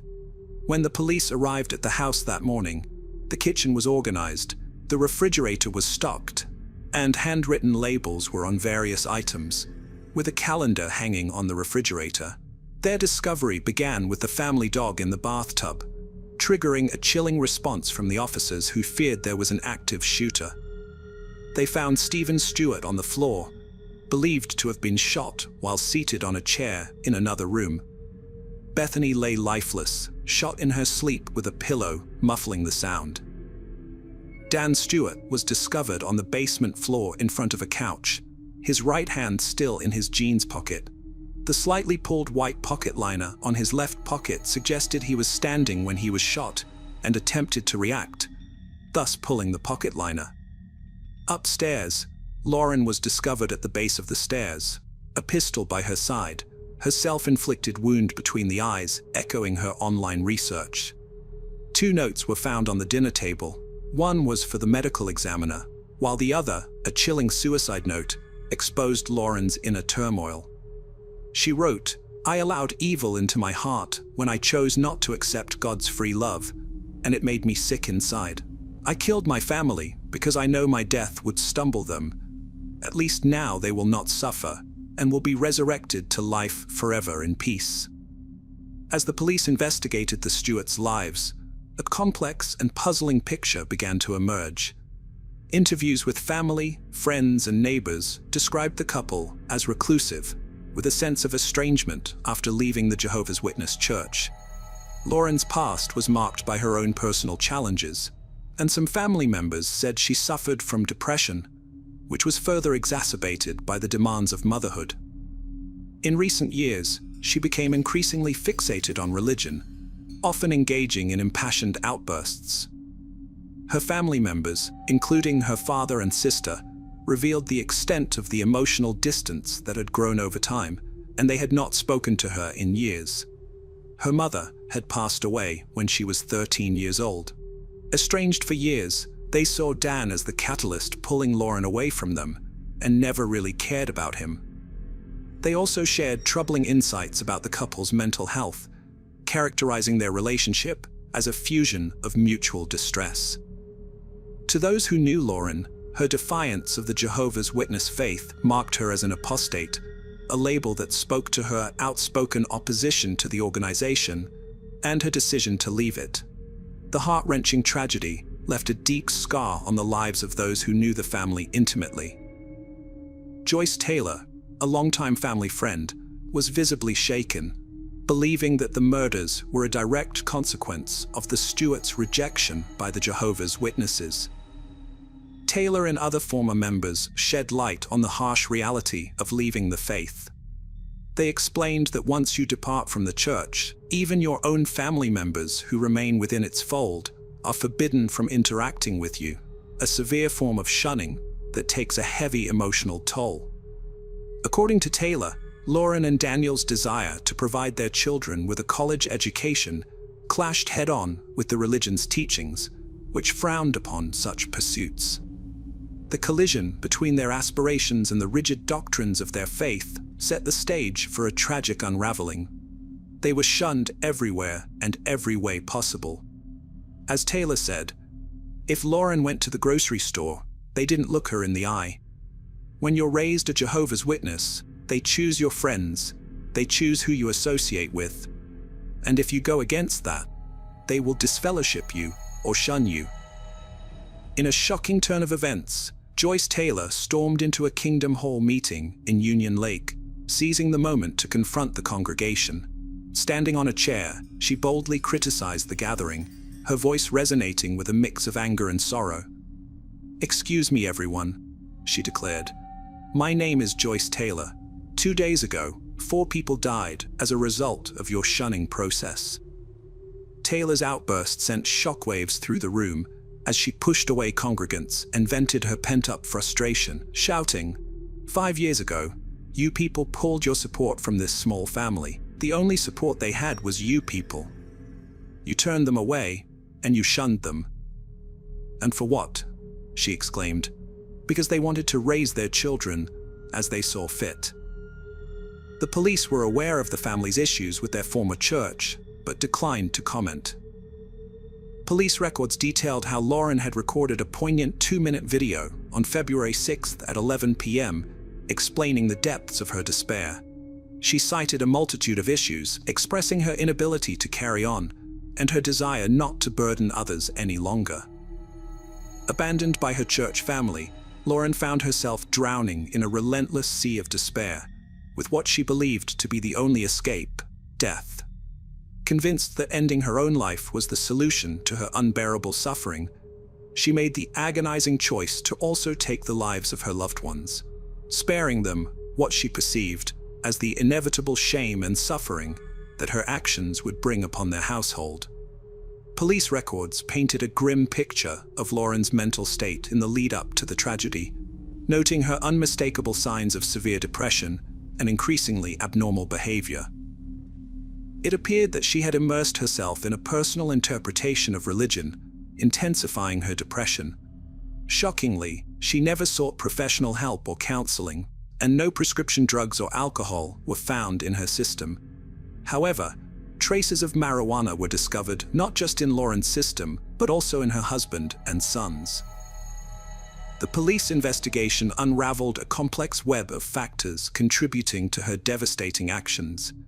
Loneliness, the severed ties with family and friends over religious differences, and deep-seated emotional scars stemming from alleged childhood sexual abuse, all converging to amplify her anguish and ultimately driving her to commit the unthinkable.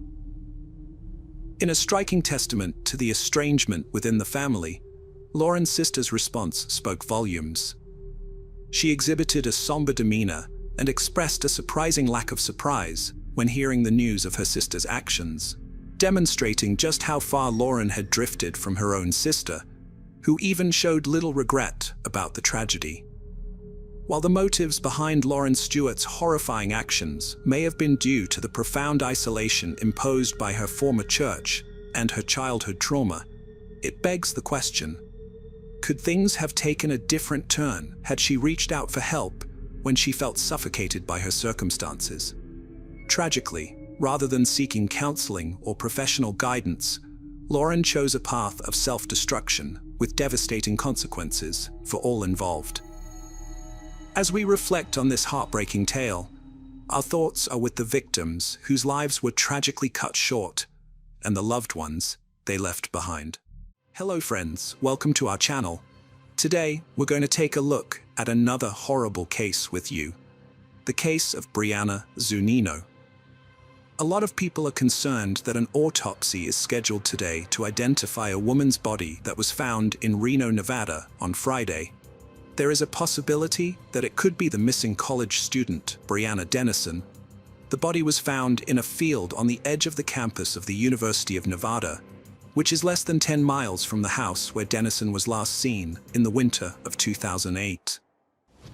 Bryanna Zunino Dennison, a vibrant 19-year-old college student with a bright future, vanished without a trace, sending shockwaves through the community and igniting a relentless search for answers. As news of Bryanna's disappearance spread, an army of volunteers, law enforcement agencies, and concerned citizens came together, determined to bring her home safely. Bryanna's family and friends, gripped by fear and uncertainty, clung to hope while sharing stories of her infectious laughter, unwavering spirit, and love for life. Days turned into weeks and weeks into months as the search intensified. The quest for answers led investigators down a dark and twisted path, uncovering a heinous series of crimes. Law enforcement tirelessly pursued leads, meticulously piecing together the puzzle surrounding Bryanna's disappearance. Their dedication and determination remained unwavering in their pursuit of justice. This is the story of Bryanna Zunino Dennison, a young woman whose life was tragically cut short, but whose memory continues to inspire. Bryanna Zunino Dennison was born on March 29, 1988, to Jeff Dennison and Bridget Dennison. Her mother lovingly called her Breezy because she reminded her of a refreshing breeze on a cool summer day. When Bryanna was 6 years old, her father passed away, which was a difficult time for the family, as the loss of a loved one always is. However, she persevered through the pain with the support of her loved ones. She spent her childhood in Reno, Nevada, and her mother's native town of Mendocino, California. Bryanna's passion for traveling and world cultures took her to Hawaii, New York, Mexico, Jamaica, Japan, Italy, Egypt, Hungary, Austria, and France. She studied abroad in Rome, Italy, for a year with her family. Her ability to connect with people from all walks of life became part of her radiant personality. Bryanna was raised in a tradition that valued children as the most precious possessions. Her relatives and close friends instilled in her the importance of being a loving, spiritual, respectful, and trusting human being. She had a deep affection for children and animals, particularly her dog, Ozzy. Bryanna graduated from Reno High School in 2006 and was a sophomore at Santa Barbara City College, where she was majoring in child psychology. On January 20, 2008, Bryanna returned home to Reno from sunny Santa Barbara during the winter break to visit some friends and family. She and her friends had attended events organized by Summer Winter Action Tours LLC, a travel agency that catered to students. They also attended the Martin Luther King Jr. Gala weekend in Reno, which Bryanna had reportedly attended in the past. On that specific day, she was last observed alive at approximately 4 a.m. Pacific time at her friend's house near the University of Nevada campus on McKay Court in Reno. She had gone there to sleep after attending a party at the Sands Regency on North Arlington Avenue. When her friend woke up the next morning around 9 a.m., Bryanna was nowhere to be found. A small blood stain was noticed on the pillow where Bryanna had slept that night, and her cell phone, purse, and shoes were all left at the house, which prompted her friend to alert Bryanna's parents and local authorities. When investigators arrived, they assessed the crime scene. In the following days, detectives conducted a forensic investigation of the McKay Court residence where Bryanna was staying when she was abducted. They found DNA on a doorknob that belonged to an unidentified male. The investigators were able to confirm that the blood on the pillow belonged to Brianna and began focusing on a kidnapping scenario. The detectives began searching the University of Nevada, Reno area for Brianna, and the Federal Bureau of Investigation, FBI, joined the search efforts. The DNA found on the doorknob the night Brianna disappeared was linked to at least 2 sexually motivated attacks in the same area in the previous months, one on November 13th and the second on December 16, 2007. On January 29, 2008, a woman from Reno claimed that she knew another victim who had revealed that she was raped at gunpoint in a garage on the University of Nevada, Reno campus in October 2007. However, the victim had not reported the crime. The investigators released a description of the potential suspected perpetrator based on this information, which was considered a positive lead. Identifiers used by women who had been sexually assaulted by the suspect were used to track down the perpetrator. The detectives began interviewing nearly 100 registered sex offenders who live within a mile of the McKay Court home, but none seemed to be responsible for Brianna's disappearance. Around 1,700 people, including Nevada's then First Lady, Dawn Gibbons, wife of then Governor Jim Gibbons, volunteered to participate in a physical search of a 100-square-mile area to find Brianna, who went missing, but to no avail. On February 15, 2008, a man named Albert Jimenez in Reno was just returning from his lunch break at a Subway restaurant. As he was walking by the road, he noticed bright orange-colored fabrics standing out among a pile of discarded tree limbs lying in a ditch near a Reno business park. When he approached closer, he discovered neon orange socks which were attached to feet, which at first he thought was a mannequin, but later turned out to be a woman. Jimenez had heard about Brianna Dennison's kidnapping, but didn't think the victim resembled the photographs he had seen on billboards. Jimenez did not have a mobile phone, so he promptly returned to his workplace, EE Technologies, to call the Reno police. When the police arrived at the South Reno lot, Jimenez was informed that the victim was Brianna Dennison, as an autopsy report had confirmed that the body found in a field near a Reno business park was hers. Brianna had been assaulted and killed. A piece of underwear was also found near Brianna's body, along with DNA evidence from the perpetrator and an unknown female. The police believed that the underwear did not belong to Brianna and might have been left there to taunt the investigators. The police then asked anyone who recognized the underwear as theirs to come forward, as they might have information about the perpetrator's identity, but no one came forward. On January 29, 2008, the Reno police released a description of the unknown perpetrator. The person in question was also linked to at least 2 sexual assaults in November and December 2007, and a woman claimed to have been raped in a parking lot in October. Previous victims had provided enough detailed information for the police to sketch a suspect. An item of underwear was found near Dennison's body, along with the killer's DNA and the DNA of an unidentified woman. The police stated that the item of clothing did not belong to Dennison and may have been left near her body to taunt the investigators. The police are asking anyone who recognizes the item of clothing as theirs to come forward, as they may know the identity of the perpetrator. On Tuesday, November 25, 2008, 27-year-old James Michael Bella from Sparks, Nevada, was arrested and taken into custody at the Washoe County Jail. He was charged with murder, first-degree kidnapping, and sexual assault. Bella was apprehended while he was dropping off his son at the Stepping Stones Children's Center in Reno. Bella had already provided the police with a DNA sample collected from a doorknob in Brianna's friend's house.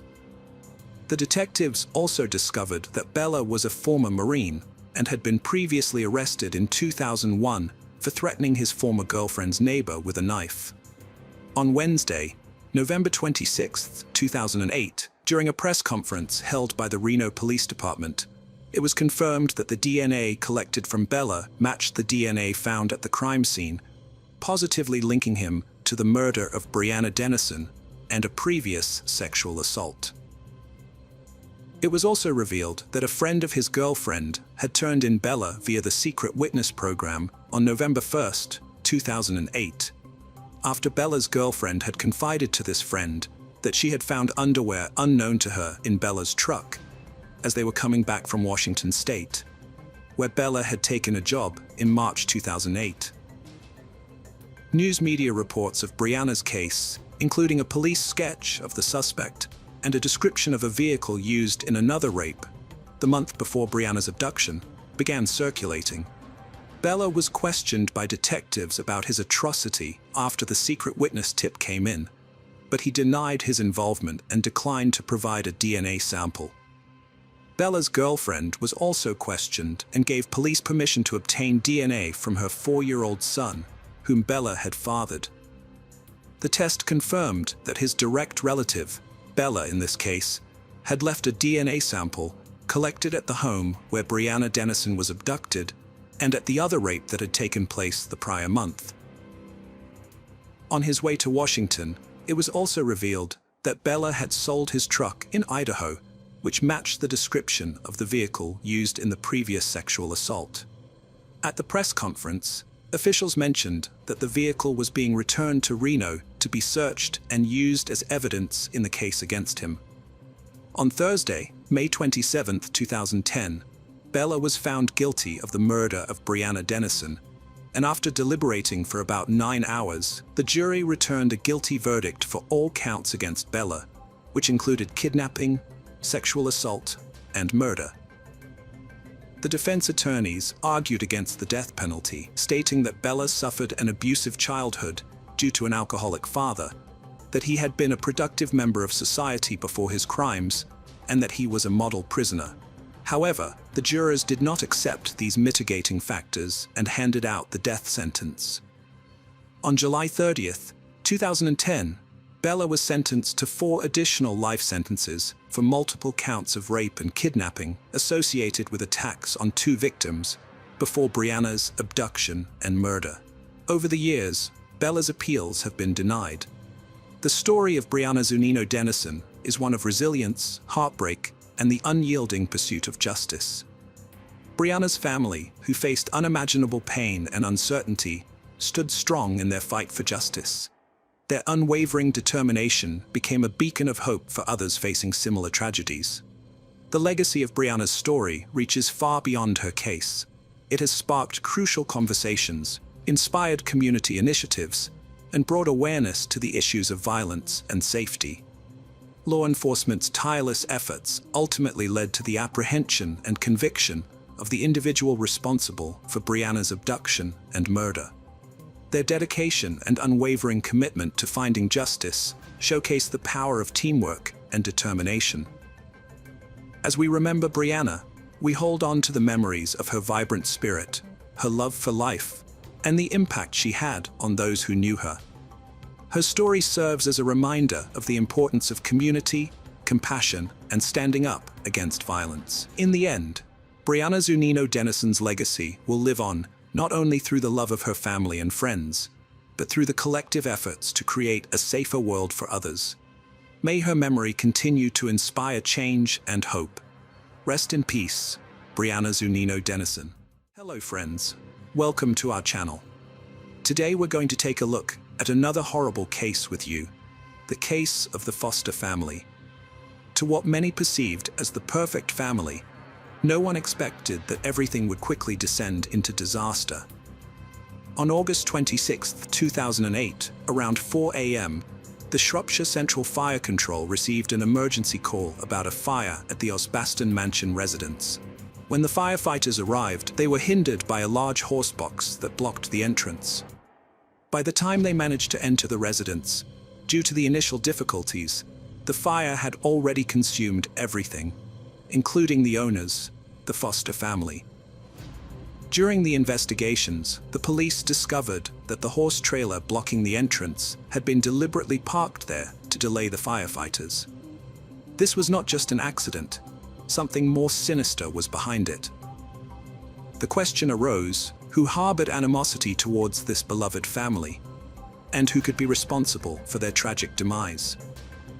The disturbing footage recovered by the investigators from the security cameras provided the answers they sought, but also sent chills down their spines. This is the shocking case of the Foster family. Christopher Foster, who was destined for success, was described by his mother Enid as a proactive achiever who sought opportunities for financial gain from a very young age. He shared aspirations with his younger brother Andrew Foster of emulating their late father, who was a sales director, as they both wanted to be successful businessmen. However, despite their common goal, Chris and Andrew's relationship had always been strained since childhood. Andrew later revealed the difficulties in their bond, attributing it to childhood dynamics. Chris, who was perceived as more confident and self-assured, cast a shadow over his quieter and less assertive brother Andrew. Both siblings, however, maintained a close relationship with their mother Enid, who cherished them both, though harboring a special fondness for Chris. In 1987, Chris married Jill, a housewife who later gave birth to their daughter and only child, Kirsty, in 1993. Chris's journey to wealth and success in the late 1980s began when he worked as a salesman, selling mattresses and cheap pizza boxes for insulation. However, his life took a transformative turn when he witnessed a news report, leading him to establish a prosperous engineering company. This venture ultimately propelled him to self-made millionaire status, thanks to the development of a groundbreaking insulation material that would be widely utilized in the oil industry. As a result of what he saw on the news, the Piper Alpha oil rig explosion on July 6, 1988, which resulted in a devastating fire lasting for days and claiming 167 lives. Chris astutely seized this tragedy as an opportunity, identifying a market for fire-protected insulation tailored to gas and oil rigs. Although several oil companies expressed interest, they demanded proof of the product's efficacy before committing to any contracts. To meet this requirement, Chris took a significant financial risk by mortgaging his house for £5,000 to fund a testing. The successful test, where Ulva Shield, as he named it, displayed exceptional resilience compared to other oil rig insulations that burst into flames, and even earned a rare A1 fire test rate. Major oil corporations promptly placed orders, catapulting Christopher Foster into millionaire status almost overnight. Reports circulated that he was accumulating a substantial amount of money, which he did not know how to manage. As his business expanded, Christopher experienced a significant increase in annual turnover, soaring from £50,000 to £1 million, according to his personal assistant. It appeared that Chris was destined to spend a large sum of money. Although he allocated himself a monthly salary of £10,000, he was known to withdraw an additional £5,000 from the company's accounts for personal expenses. By 2004, Chris's net worth was reported to be £10 million. During that same year, after a shopping trip, Chris and his wife Jill had returned home when Jill came across an exquisite mansion called Osbaston House while browsing through the pages of Shropshire Life magazine. This property, situated in the affluent village of Mabrook in Shropshire, England, covered an area of 16 acres and featured a private lake and riding paddocks. Despite the asking price of around £1.5 million, the Fosters promptly made an offer and quickly sold their own home to move to Osbaston House. After settling in, Chris invested an additional £50,000 in installing a swimming pool and landscaping the property.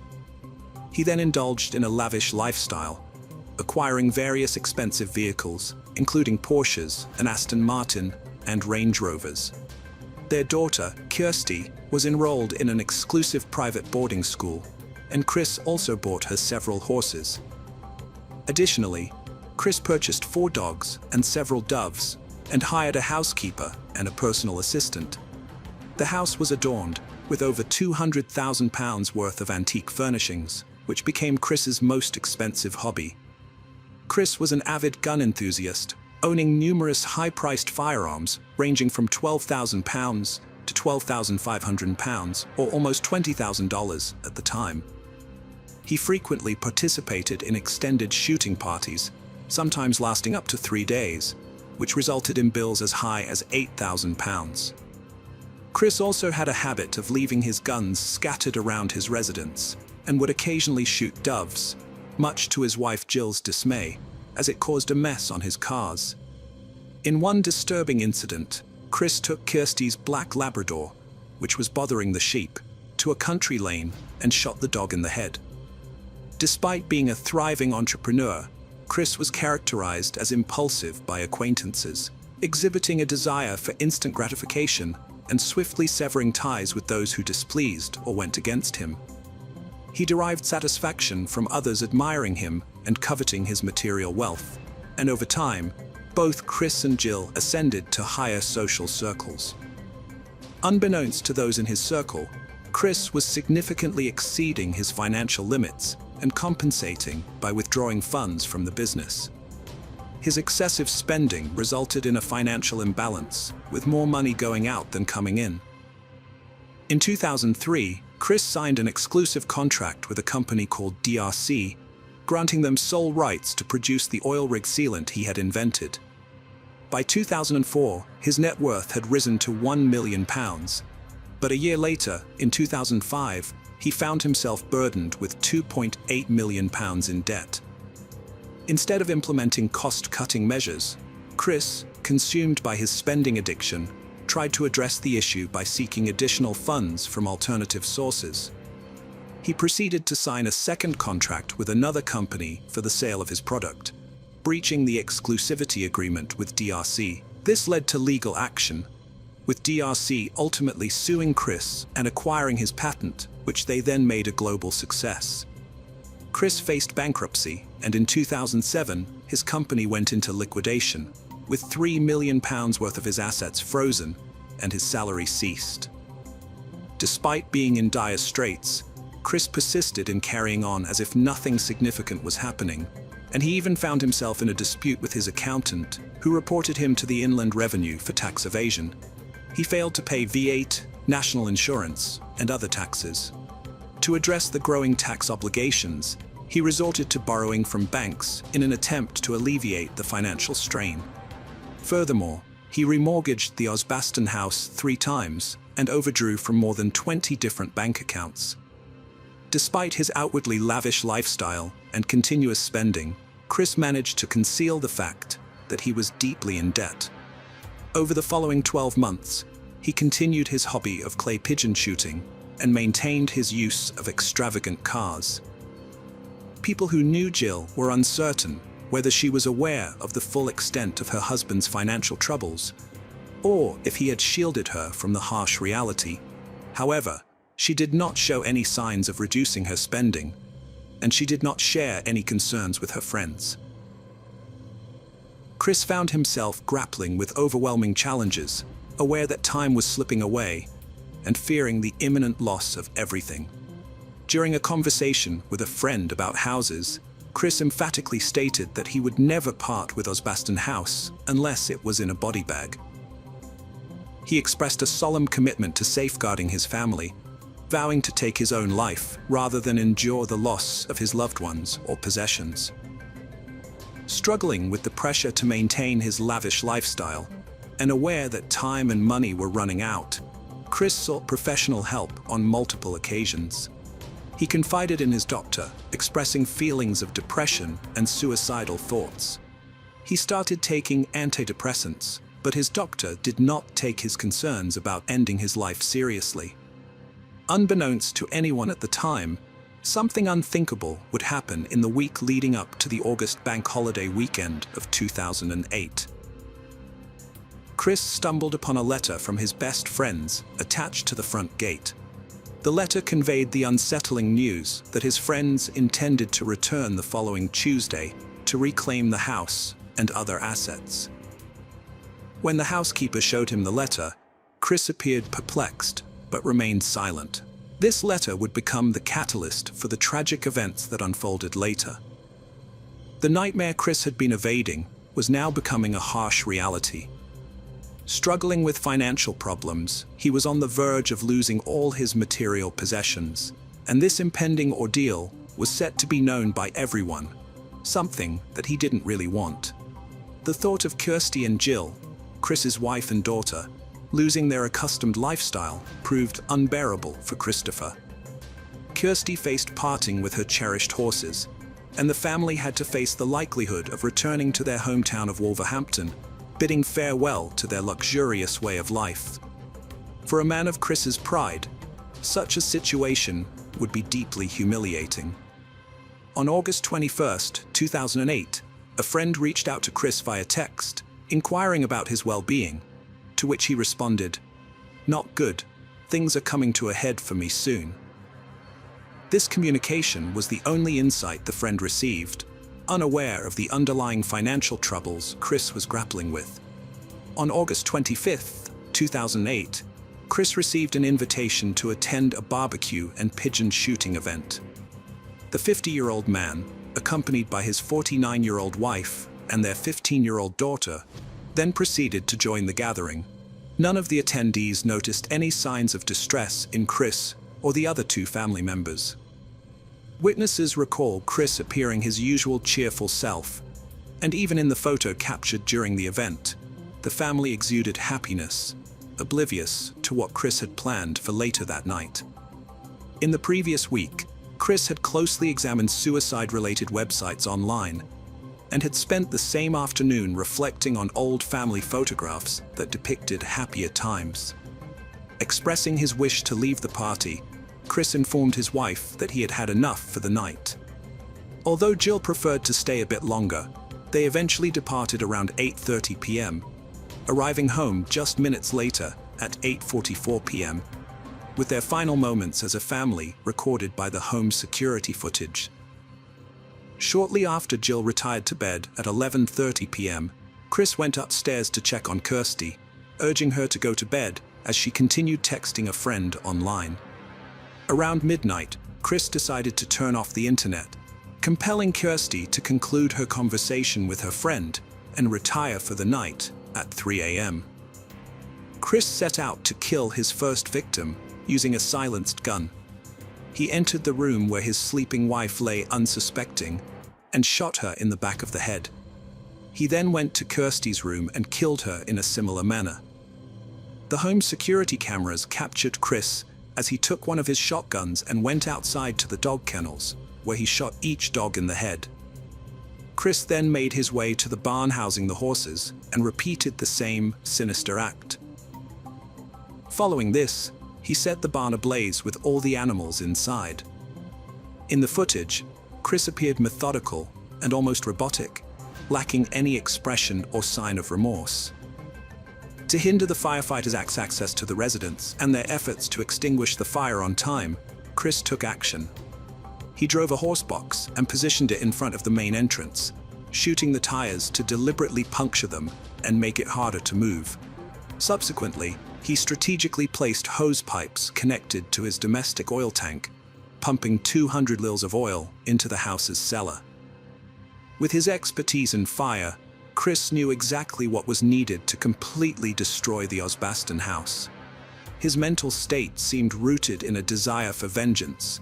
If he couldn't retain his material possessions, then no one else should either. Chris then proceeded to set the house on fire, dousing his cars and other belongings with the flammable liquid as well. The fire quickly and violently consumed everything. Still armed with a rifle, Chris returned to the house and headed to the bedroom where Jill's lifeless body lay. There, he lay down beside her, embracing his deceased wife amid the flames that consumed everything. Chris's distant brother, Andrew, speculated that Chris might have wished for the fire to consume him as punishment for his actions that night. It was reported that Chris died due to smoke inhalation. The autopsy found no evidence of gunshot wounds, even though he had a rifle near him. At around 4:11 a.m., the security cameras had stopped working. A concerned neighbor called emergency services after seeing the flames growing. Firefighters quickly arrived at the residence, but were delayed by a horsebox blocking the main gate. By the time they cleared the obstacle, the fire had already grown to an intensity that made it difficult to bring under control. As firefighters battled the raging blaze, Neighbors watched in horror as the estate was consumed by flames, expressing deep concern for the now missing owners, the Fosters. In the subsequent days, newspapers and TV stations issued appeals to locate the family, but their efforts yielded no results given Chris's affluent status. Authorities initiated an investigation, initially suspecting a criminal abduction of the Foster family. At this point, however, neither the bodies nor the security camera footage had been discovered, and so many had speculated that this was what had happened to them. The arduous task of extinguishing the flames spanned 3 days. Finally, investigators cautiously entered the remnants of the house and discovered the intertwined remains of Jill and Christopher. Their bodies were bound together, laid on the bed in a room that had collapsed down to the living room area where they were eventually found. However, there was no trace of Kirsty, amidst hopeful speculation that she might have escaped, while others feared the possibility of her abduction. A few days later, heartbreak ensued as small fragments of Kirsty's remains were discovered amidst the debris. Investigators, employing delicate precision, used brushes to gather Kirsty's remains into a waiting hearse. The discovery of a piece of Kirsty's skull revealed that tragically she had suffered a gunshot wound to the head, just like the fate that had befallen her mother. Upon recovering and scrutinizing the bodies, the police directed their suspicions toward Chris as the likely perpetrator of the crimes. Concurrently, an investigation into his financial affairs was initiated. The deeper they delved, the more revelations unfolded about a prosperous businessman who was in reality submerged in insurmountable debt. To everyone's surprise, Chris's accumulated debts had amounted to £4 million. As creditors sought to claim his assets, they discovered that Chris had meticulously ensured there was nothing left for them. With the retrieval of security footage, the police confirmed their suspicions. Chris had carried out the murders and his own demise, leaving no note or indication of what he was going through. Speculation arose about the dark motives behind such a brutal crime, with the prevailing theory positing that Chris, consumed by shame over losing his fortune, opted for the heinous act to evade admitting his failures. Others suggested it was the defiant act of a self-centered man who chose to obliterate everything before facing the prospect of loss. Enid struggled with the distressing news, as did everyone else, but she adamantly rejected the notion that Chris could be capable of such actions. She staunchly defended him and harbored considerable sympathy for him, believing that Chris committed the acts out of love for his family, aiming to protect them from losing everything. However, Chris's brother Andrew held a contrasting viewpoint. Having not spoken for 16 years, there were fleeting thoughts of reconciliation for the sake of their mother, but fear restrained Andrew from going to his brother's house. With apprehensive thoughts of encountering a potentially hostile situation, Andrew asserted that Chris bullied him during their childhood and had even allegedly sexually assaulted him. This tumultuous history led Andrew to maintain silence for the 16 years, according to him. Chris exhibited traits of a bully and control freak. In response to Andrew's 1999 letter, Chris replied with a note demanding a written apology, adding that Andrew would need to beg and scrape on bended knee to come to him and Jill. Andrew contended that Chris was unwilling to acknowledge his wrongdoings and instead harbored long-standing grudges. 4 months after the devastating tragedy on December 19, 2008, the funerals for 15-year-old Kirsty and 49-year-old Jill took place at their local village church. The joint funeral was silent and respectful, attended only by a small gathering of intimate friends and family. Both were laid to rest in the same plot. Following the wishes of Jill's family, Chris had a separate funeral and was interred away from Kirsty and Jill.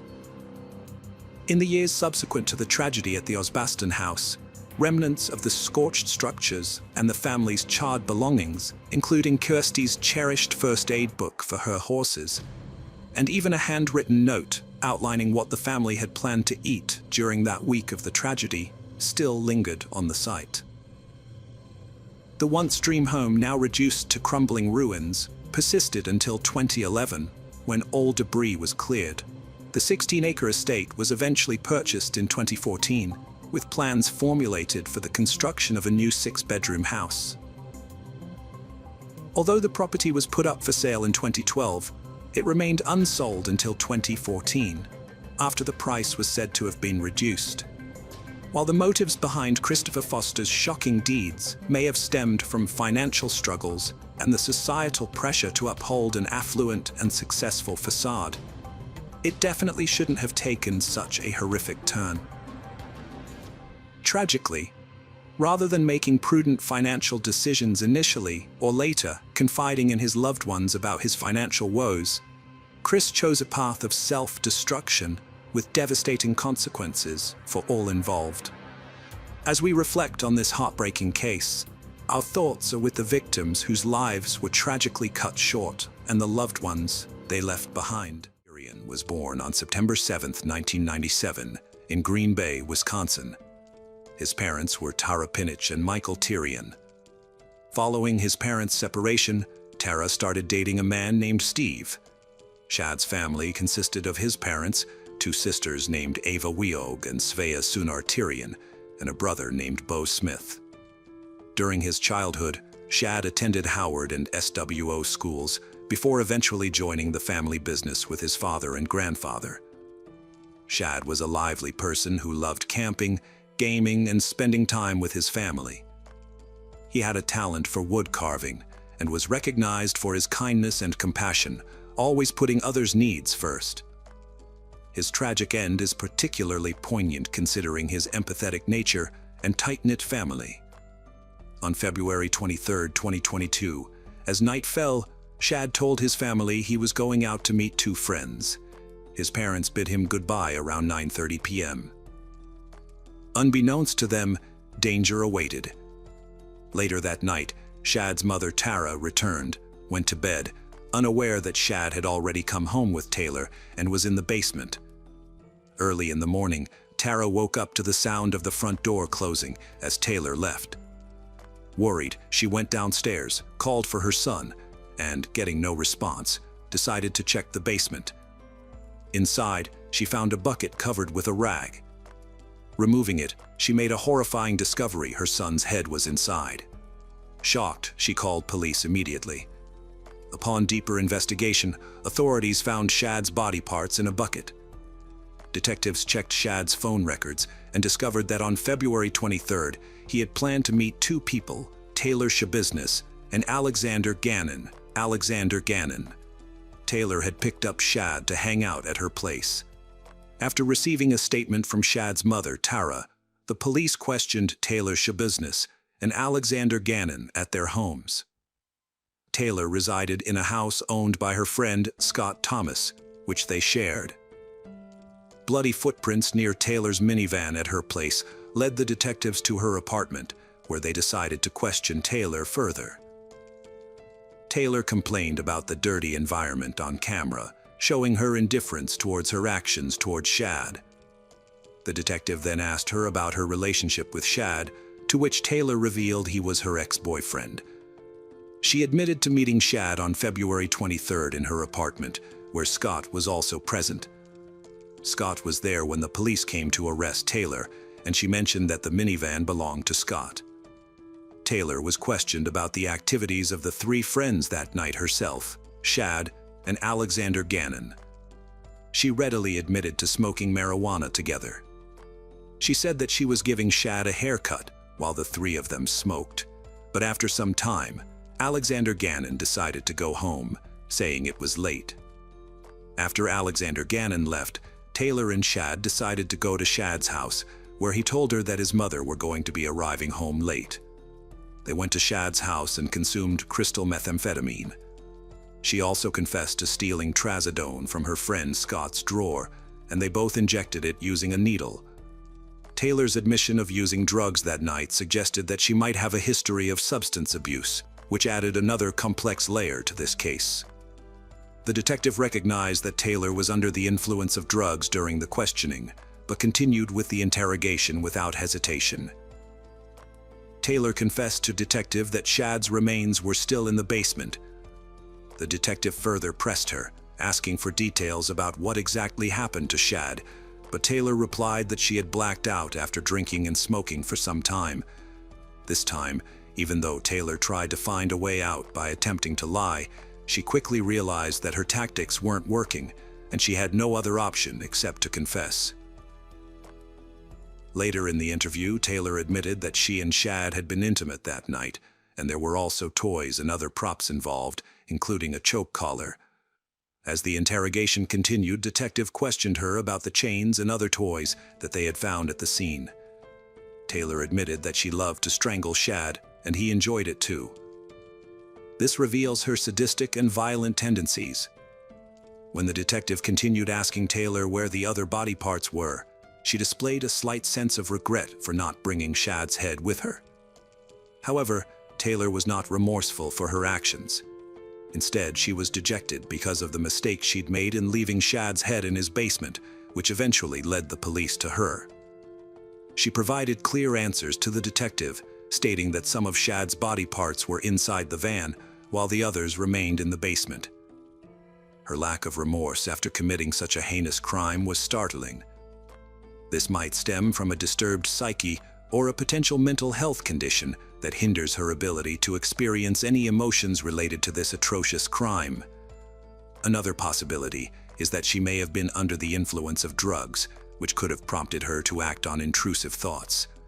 However, the detectives were yet to uncover the whole truth. During the interrogation, she giggled often and laughed while giving details about the events of that night. Detective asked her that, "Remember what happened with Shad?" She said that here comes the chain, and then he put it around his neck while they were playing around, and this shows again that Taylor did not understand how serious her actions were when she brutally dismembered her ex-partner. The detective saw Taylor's brutal and sadistic side when she said that she loved watching Shad's internal organs as she dismembered him with kitchen knives. She also added, in an almost casual tone, that she got lazy that night and didn't bother dismembering and moving all the body parts to her apartment. Taylor's casual behavior and detachment from the crime she just committed made the detective question whether she had intended for Shad to die from the beginning. When questioned about this, Taylor answered no, but there was no hint of remorse or repentance in her voice. She continued to describe the events of the night as if she were having a casual conversation, which slowly started to suggest that she may be dealing with mental health issues. Taylor confessed to strangling Shad with chains, finding pleasure in the act, and continuing even after Shad's death. She claimed an irresistible urge to kill those she loved too much, proving her awareness of Shad's murder. Taylor also admitted to engaging in sexual acts with Shad's corpse, displaying necrophiliac tendencies. Taylor expressed regret for not taking any drugs after the process, as she knew it would have helped her calm down. She admitted to feeling frustrated while dismembering Shad and cleaning up the mess, but she said she enjoyed the process. After confessing to the crime, Taylor briefly diverted the conversation by saying she messed up and didn't intend for those things to happen. However, while reenacting the scene of her strangling Shad that night, she was observed laughing without any hint of guilt or remorse in her voice, a clear indication of a person with a distorted psychological state. When the detective asked why Taylor didn't call for the police or an ambulance, she genuinely felt remorseful for her actions. Taylor did admit that she had considered it, but she was experiencing irrational thoughts after the murder. During another interrogation, the detective asked Taylor how she dismembered Shad's body, and Taylor proceeded to provide a vivid description of the gruesome act that took place that night. Her description of the details was more akin to reliving those moments to experience the thrill again. Taylor Denise Coronado, born in Evan, Illinois in November 1997, to parents Maria and Arturo Coronado, moved to Wisconsin with her family when she was in the 4th grade. Later in life, she married Warren Shabuznes, who was incarcerated at the time of the incident. They had a 2-year-old son named Maddo. Despite this, Taylor engaged in sexual activities with her ex-partner, Shad Tyrion, after committing a gruesome crime. The police were aware that Taylor had significant mental health issues and desperately needed psychological assistance. They were certain that she was fully aware of her actions when she committed the crime, as she admitted multiple times that she enjoyed the act of dismembering Shad's body.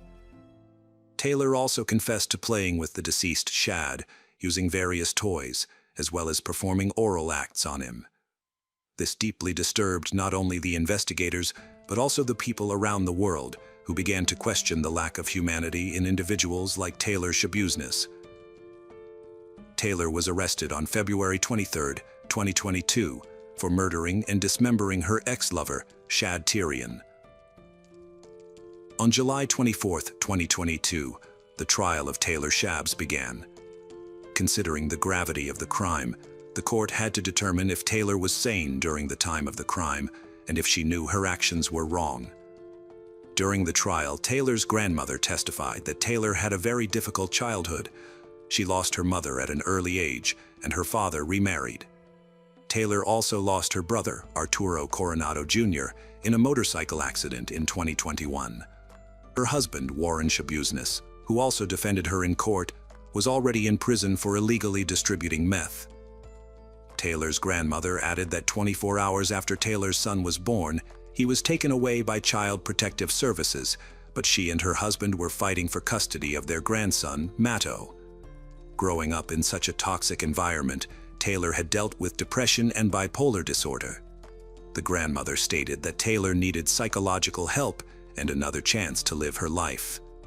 When Taylor's 51-year-old father, Arturo Coronado, came to give his testimony, he too had to be transported from prison, where he was serving a sentence for second-degree assault of a child.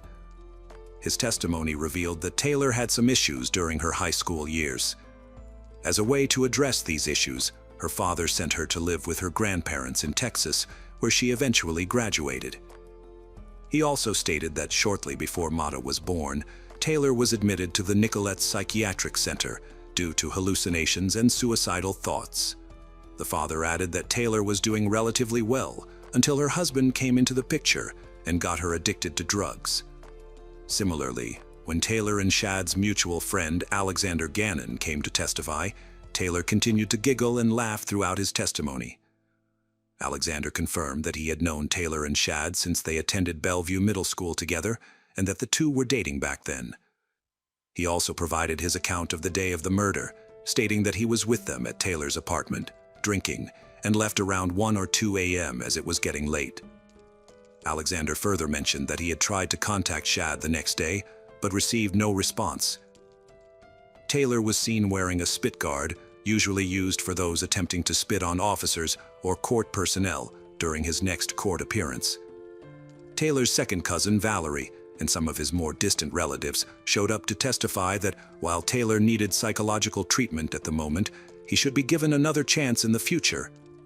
Shad's uncle, Kelly Tyrion, made a rather emotional statement. He emphasized the point that everyone goes through tough times in their lives, but that's no excuse for murdering someone so brutally, and her mental health issues shouldn't be a reason for the possibility of parole.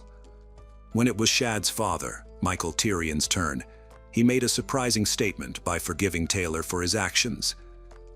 Michael expressed his forgiveness towards Taylor, acknowledging that he had made a regrettable decision that he now had to live with. He also shared fond memories of Shad, describing him as a kind and happy child.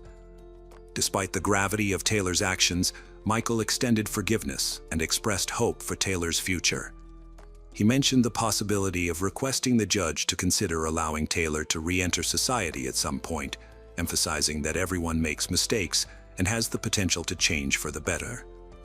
Michael chose not to harbor hatred towards Taylor, recognizing his humanity and wishing him well. Finally, the Assistant District Attorney, Caleb Saunders, concluded that what Taylor did to Shad was not due to substance abuse or mental health issues. She simply committed the crime because she enjoyed it. He added that Taylor's lack of remorse should earn her the highest possible sentence for this terrible crime. The defense attorney, Christopher Frolich, said that Taylor was not a lost cause or a monster, and despite having committed this irreversible and horrible crime, she should be given a second chance. He also classified the entire murder as an honest mistake. However, when he asked for a possible extension of the trial, The outburst displayed by Taylor in the court provided a clear indication to everyone that she was not merely a victim of substance abuse, but rather someone who was dealing with significant issues that required immediate attention. The trial concluded on September 26, 2022, where Judge Thomas Walsh sentenced Taylor Schabbs to life imprisonment without the possibility of parole. This case shocked the entire world, as people were bewildered by how inhumanely Taylor had dismembered her former lover, Shad Tyrion. What's even more shocking was that the person showed no remorse or guilt for the horrible crime they committed. This raised questions about the state of humanity and society in the current time. Shad's family and friends came together to pray for his soul and spoke about how they'll never be able to heal from this tragic incident.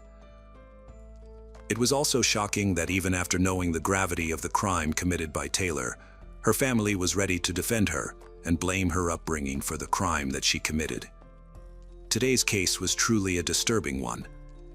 It makes one question the lack of humanity and empathy in people like Taylor, who can easily dismember a person that once trusted her.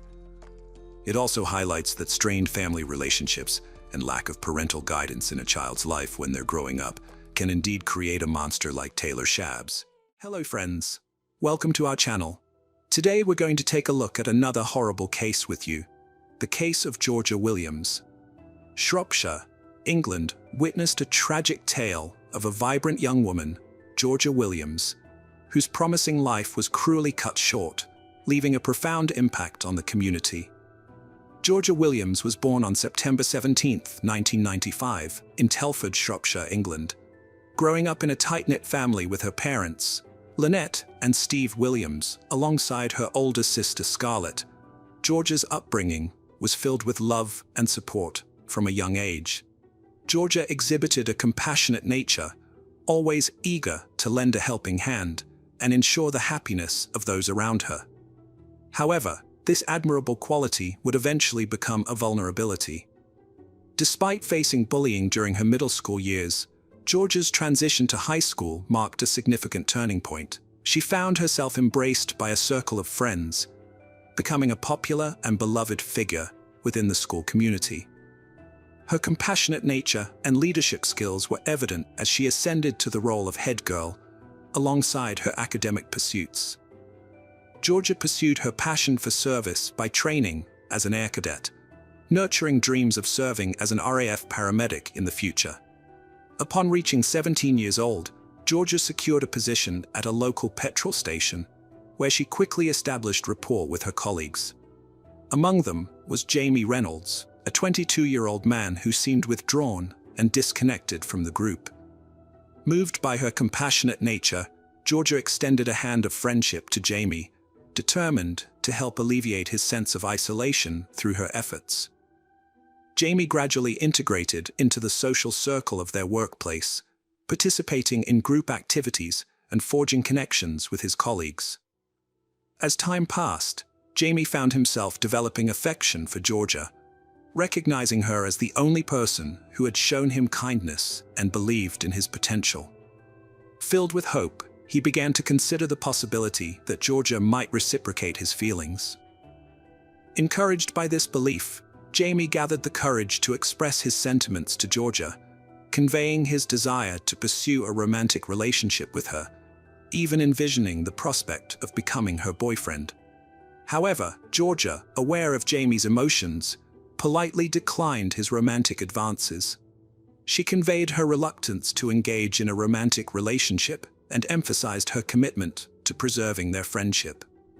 Despite his disappointment over Georgia's lack of romantic interest, Jamie appeared to accept her decision and made efforts to maintain their friendship. Yet, beneath the surface, a concerning obsession and ominous fantasy began to take hold within him. During a shift together at the petrol station, Jamie confided in Georgia about his dissatisfaction with his current situation, expressing a desire to leave his job at the petrol station and pursue his passion. Jamie hinted that he was interested in forging a career aligned with his interests, and he was eager for Georgia's support. Eager to assist, Georgia engaged him in a conversation to explore his hobbies and passions, and she learned about Jamie's interest in photography. Georgia seized the opportunity to encourage him to pursue it as a potential career path. Enthusiastic about the idea, Jamie requested Georgia's assistance in creating a professional portfolio and proposed that she be his first model. Honoring her commitment to their friendship, Georgia agreed to assist, and together they scheduled a photo shoot for Sunday, May 26, 2013. The arrangement involved Georgia and a few mutual friends gathering at Jamie's parental home for the photo shoot. As Sunday approached, Georgia found herself torn between conflicting commitments, with her family hosting a barbecue and her long-unseen grandparents attending. Georgia contemplated canceling the photo shoot at the last minute. However, mindful of Jamie's reliance on her and unwilling to disappoint him, Georgia ultimately resolved to honor her commitment. Assuring her family that she would only be a brief 5-minute drive away from Jamie's residence, Georgia planned to swiftly capture a few photographs before rejoining her family. In doing so, she aimed to fulfill her obligations to both her friend and her family, ensuring that neither party would be let down. On that specific day, Georgia quickly got ready, styling her hair and applying makeup before putting on jeans and a leather jacket as she left home at 7:30 p.m. Her father complimented her, remarking on her beauty and comparing her appearance to Sandy from the movie Grease. With her family expecting her to return promptly, Georgia set out on her journey. However, as the hours passed without her arrival, concern began to grow among her loved ones. Initially, her mother dismissed the delay, assuming Georgia had become absorbed in the photo shoot or socializing with friends. Sending a text to inquire about the conclusion of the photo shoot, her mother received a response from Georgia, indicating that the photo shoot had ended some time ago and that she was spending time with friends, implying she might return home late. Unperturbed by the exchange, Georgia's mother interpreted the text as routine, observing the customary trio of kissy face emojis that often punctuated her daughter's messages. Given Georgia's responsible character, her mother harbored no suspicions of any trouble. As the night passed, Georgia's parents went to bed, expecting her to return home by morning. However, when they woke up the next day, their concern grew as Georgia was still absent. At 6:30 a.m., her mother texted her, asking for an explanation for her prolonged absence. It wasn't until 7:30 a.m. that a response came, stating that Georgia had stayed at a friend's house and her phone's battery was running low. She assured her mother that if she didn't respond further, it was because her phone was about to shut down. Unbeknownst to Georgia's mother, these messages were not written by her daughter, raising concerns as the situation became increasingly ominous. On May 27th, Georgia's parents expected her to return home after a music festival. However, when she did not arrive, they assumed she had gone directly to the festival from her friend's house. Nevertheless, they expected her back the next morning, as she had been eagerly anticipating her first driving lesson scheduled for that day. As the night wore on without Georgia's return, her parents grew increasingly anxious, waiting up late into the night. With no sign of her, panic set in, and they reached out to relatives and friends, hoping for any information about her whereabouts. Yet, despite their efforts, no one had seen or heard from Georgia in days, deepening their concern and uncertainty. When Georgia failed to arrive and drive home the following morning for her eagerly anticipated driving lesson, her family took immediate action, reporting her disappearance to the police. Desperate for answers, they provided authorities with all the information they could gather. However, their knowledge was limited to Georgia's attendance at a photo shoot at Jamie Reynolds' residence, with no further details about her whereabouts or companions after that point. In response, the police launched an investigation, focusing their attention on Jamie Reynolds. What they uncovered about him was deeply unsettling, revealing disturbing details that raised further concerns about Georgia's safety. In 2008, Jamie had been involved in an incident where he attempted to strangle a teenage girl. Despite the seriousness of the situation, law enforcement opted for a cautionary approach, issuing Jamie a warning and allowing him to avoid facing charges.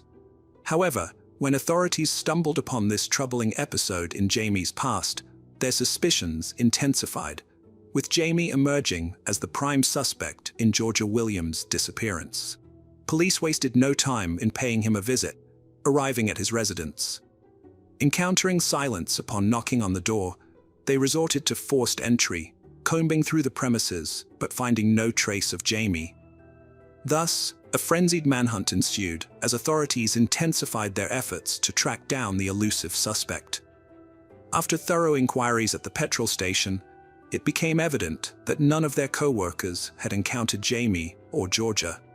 Their absence from their shifts raised significant alarms, as they had deviated from their usual routine.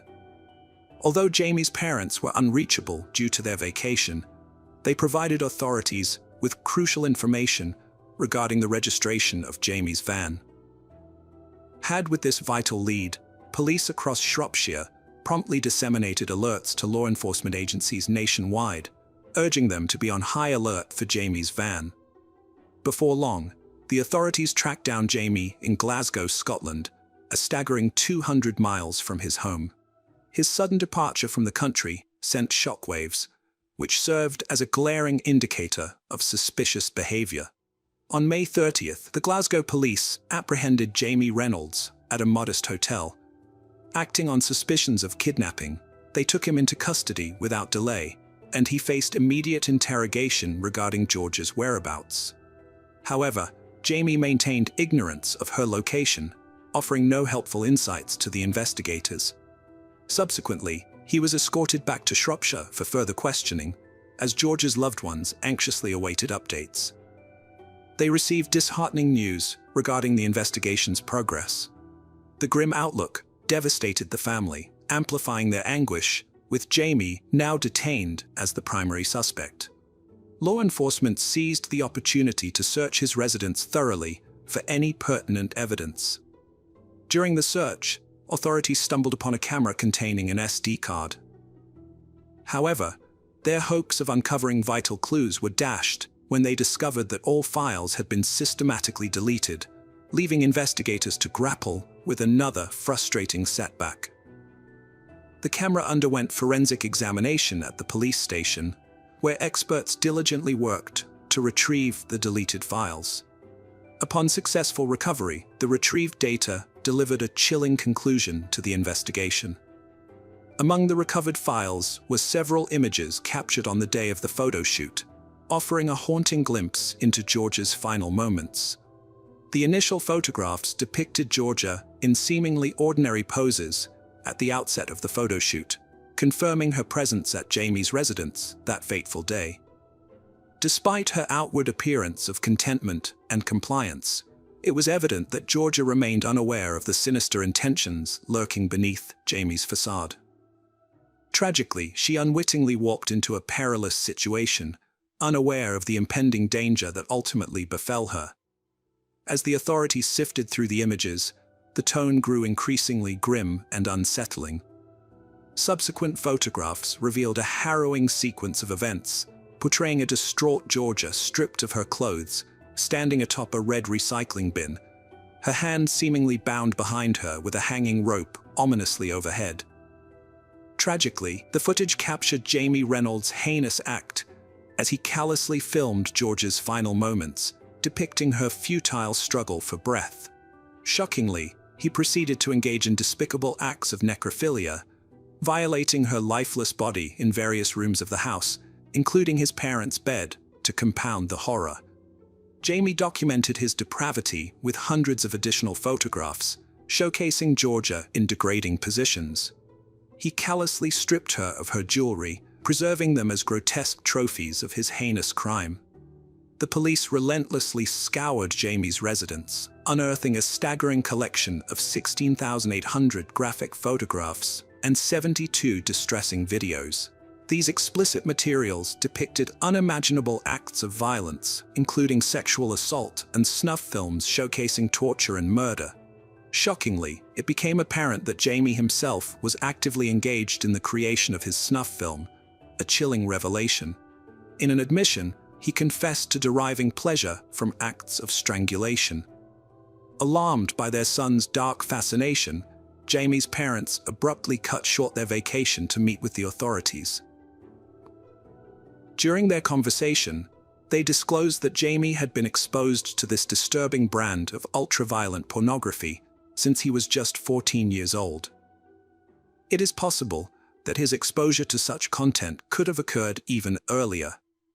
Though their intervention came about when they discovered his activities, they were unable to confiscate his laptop since he required it for school. They reached out to the internet provider and arranged for access to certain websites to be blocked.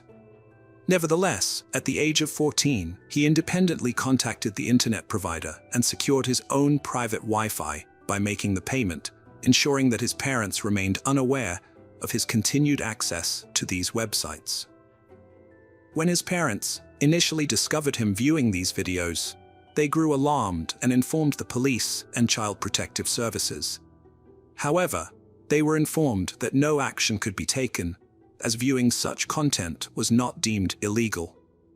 During the investigation, law enforcement discovered a collection of notepads containing 40 distinct narratives penned by Jamie. These stories revolved around the themes of inflicting harm, sexual assault, and the killing of women. Additionally, it was uncovered that Jamie had scoured social media platforms, printing and marking images of young girls with nooses around their necks. Among the narratives was one titled, "Georgia Williams in Surprise," mirroring the tragic events that befell Georgia. Authorities suspect that this particular narrative may have been a premeditated plan conceived from the outset to be actualized. Jamie initiated the writing process in January, completing it a mere 3 weeks before the murder occurred. Jamie stubbornly withheld any information regarding the whereabouts of George's body, vehemently maintaining his innocence.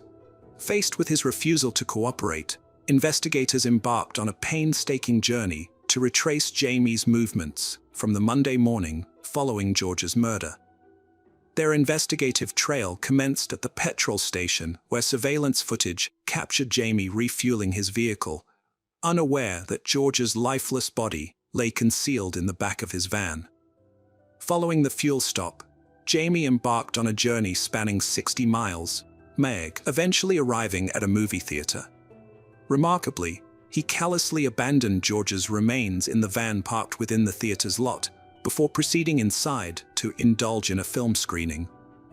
In a disturbing turn of events, Jamie's actions at the movie theater represented his twisted attempt to fulfill his desire to take Georgia out on a date, albeit in a macabre and horrifying manner. However, law enforcement lost track of Jamie following his departure from the theater, prompting authorities to issue a public appeal for information regarding his whereabouts.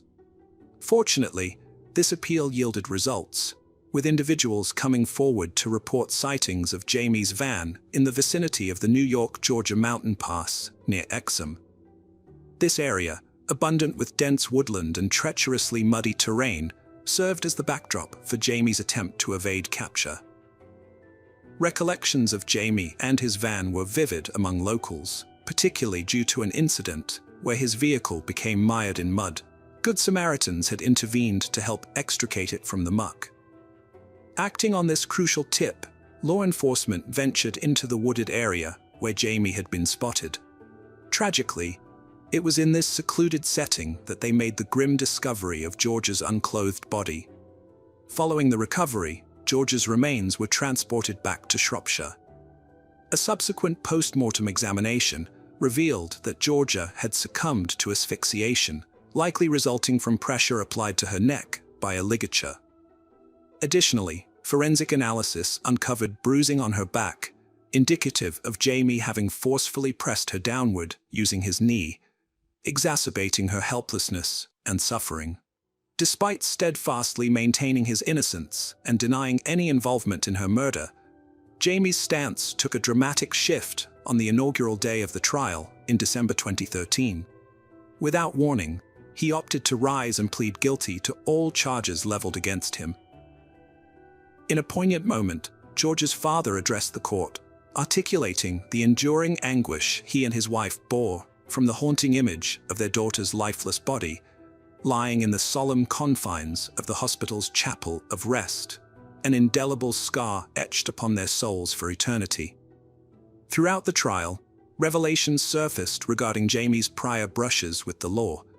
In 2008, he had attracted police attention, receiving what the judge deemed a final warning, following an unsettling incident involving the confinement of another one-year-old girl in his residence, a harrowing precursor to the tragedy that befell Georgia in 2011. He found himself under scrutiny once more, after an incident where he recklessly reversed his car into that of a girl who rebuffed his romantic advances. Although the case was eventually closed, the judge, Mr. Justice Wilkie, did not mince words, labeling Jamie a sexual deviant and expressing grave concerns about his potential to escalate and become a dangerous serial offender. Consequently, Jamie was handed a whole life term, a sentence reserved for the most heinous of crimes, ensuring he would spend the rest of his days behind bars without the possibility of parole. This marked Jamie as the 46th individual to receive such a sentence, setting a grim record as the youngest in history to be condemned to a whole life term. Justice Will's remarks during sentencing painted a chilling portrait of the events, underscoring the profound anguish inflicted upon Georgia. He emphasized the torturous nature of her ordeal, highlighting Jamie's twisted fixation with violent and sadistic pornography, culminating in a grotesque display of power over his victim as she faced a harrowing demise. Jamie Reynolds bowed his head in shame as Georgia's grief-stricken parents and sister listened to the harrowing details of her tragic demise and the horrors she endured at his hands. The courtroom was filled with unbearable tension as the jury was confronted with the gruesome images depicting Georgia's final moments, prompting her devastated family to flee in anguish. In 2014, Reynolds sought to appeal his whole life sentence, but was met with defeat. The following year, a serious case review castigated police officers, children's services personnel, and mental health professionals for their handling of Reynolds before the murder. The review highlighted systemic failures in interagency collaboration when Reynolds had previously come to law enforcement's attention 5 years earlier, following an incident where he attempted to strangle another girl at his residence. Georgia's parents expressed profound sorrow upon reading the report, lamenting the missed opportunities to intervene and prevent their daughter's tragic fate, stating, "Having lost Georgia to pure evil, we cried when we read this report and the failings of all agencies involved, because it was so obvious that Reynolds was, if not one already, a murderer in the making." Georgia's death could have been prevented. Outside the courtroom, Mr. Williams expressed the family's profound grief, stating, "There is no sentence that we can ever say we're satisfied with, because it'll never bring Georgia back. She's dead, she's gone physically, and lives in our hearts." He emphasized the irreparable loss they experienced and lamented that regardless of the length of Reynolds' prison term, he still retained the one precious gift he had denied their daughter: life. Jamie Reynolds continues to serve his sentence in prison to this day. Georgia's mother, Lynette, has since penned their journey of grief in her book, Our Georgia, which delves into the family's profound sense of betrayal stemming from the failures that allowed Reynolds, with his disturbing fixation on snuff movies, to roam free and ultimately commit murder.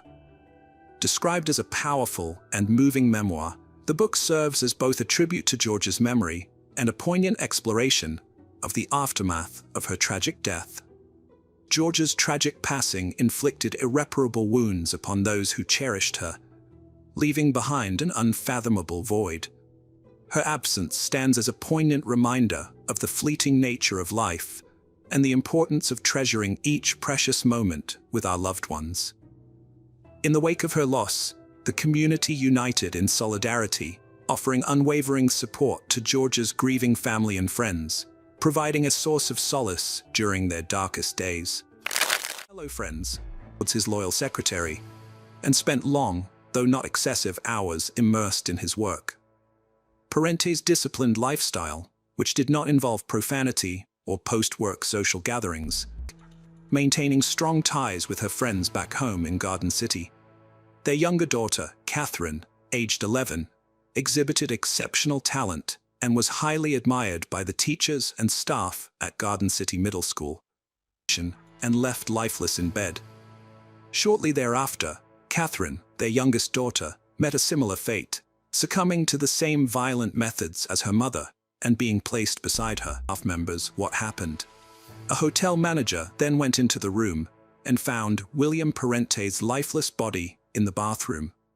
He had ended his life with a knife.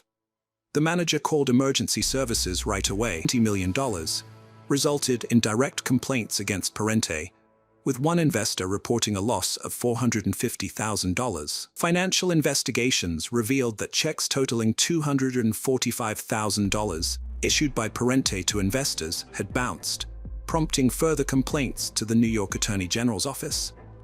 Following Michael's demise, some investors disclosed that they had suffered multi-arrest at St. Charles Cemetery in East Farmingdale, New York, where they were buried together.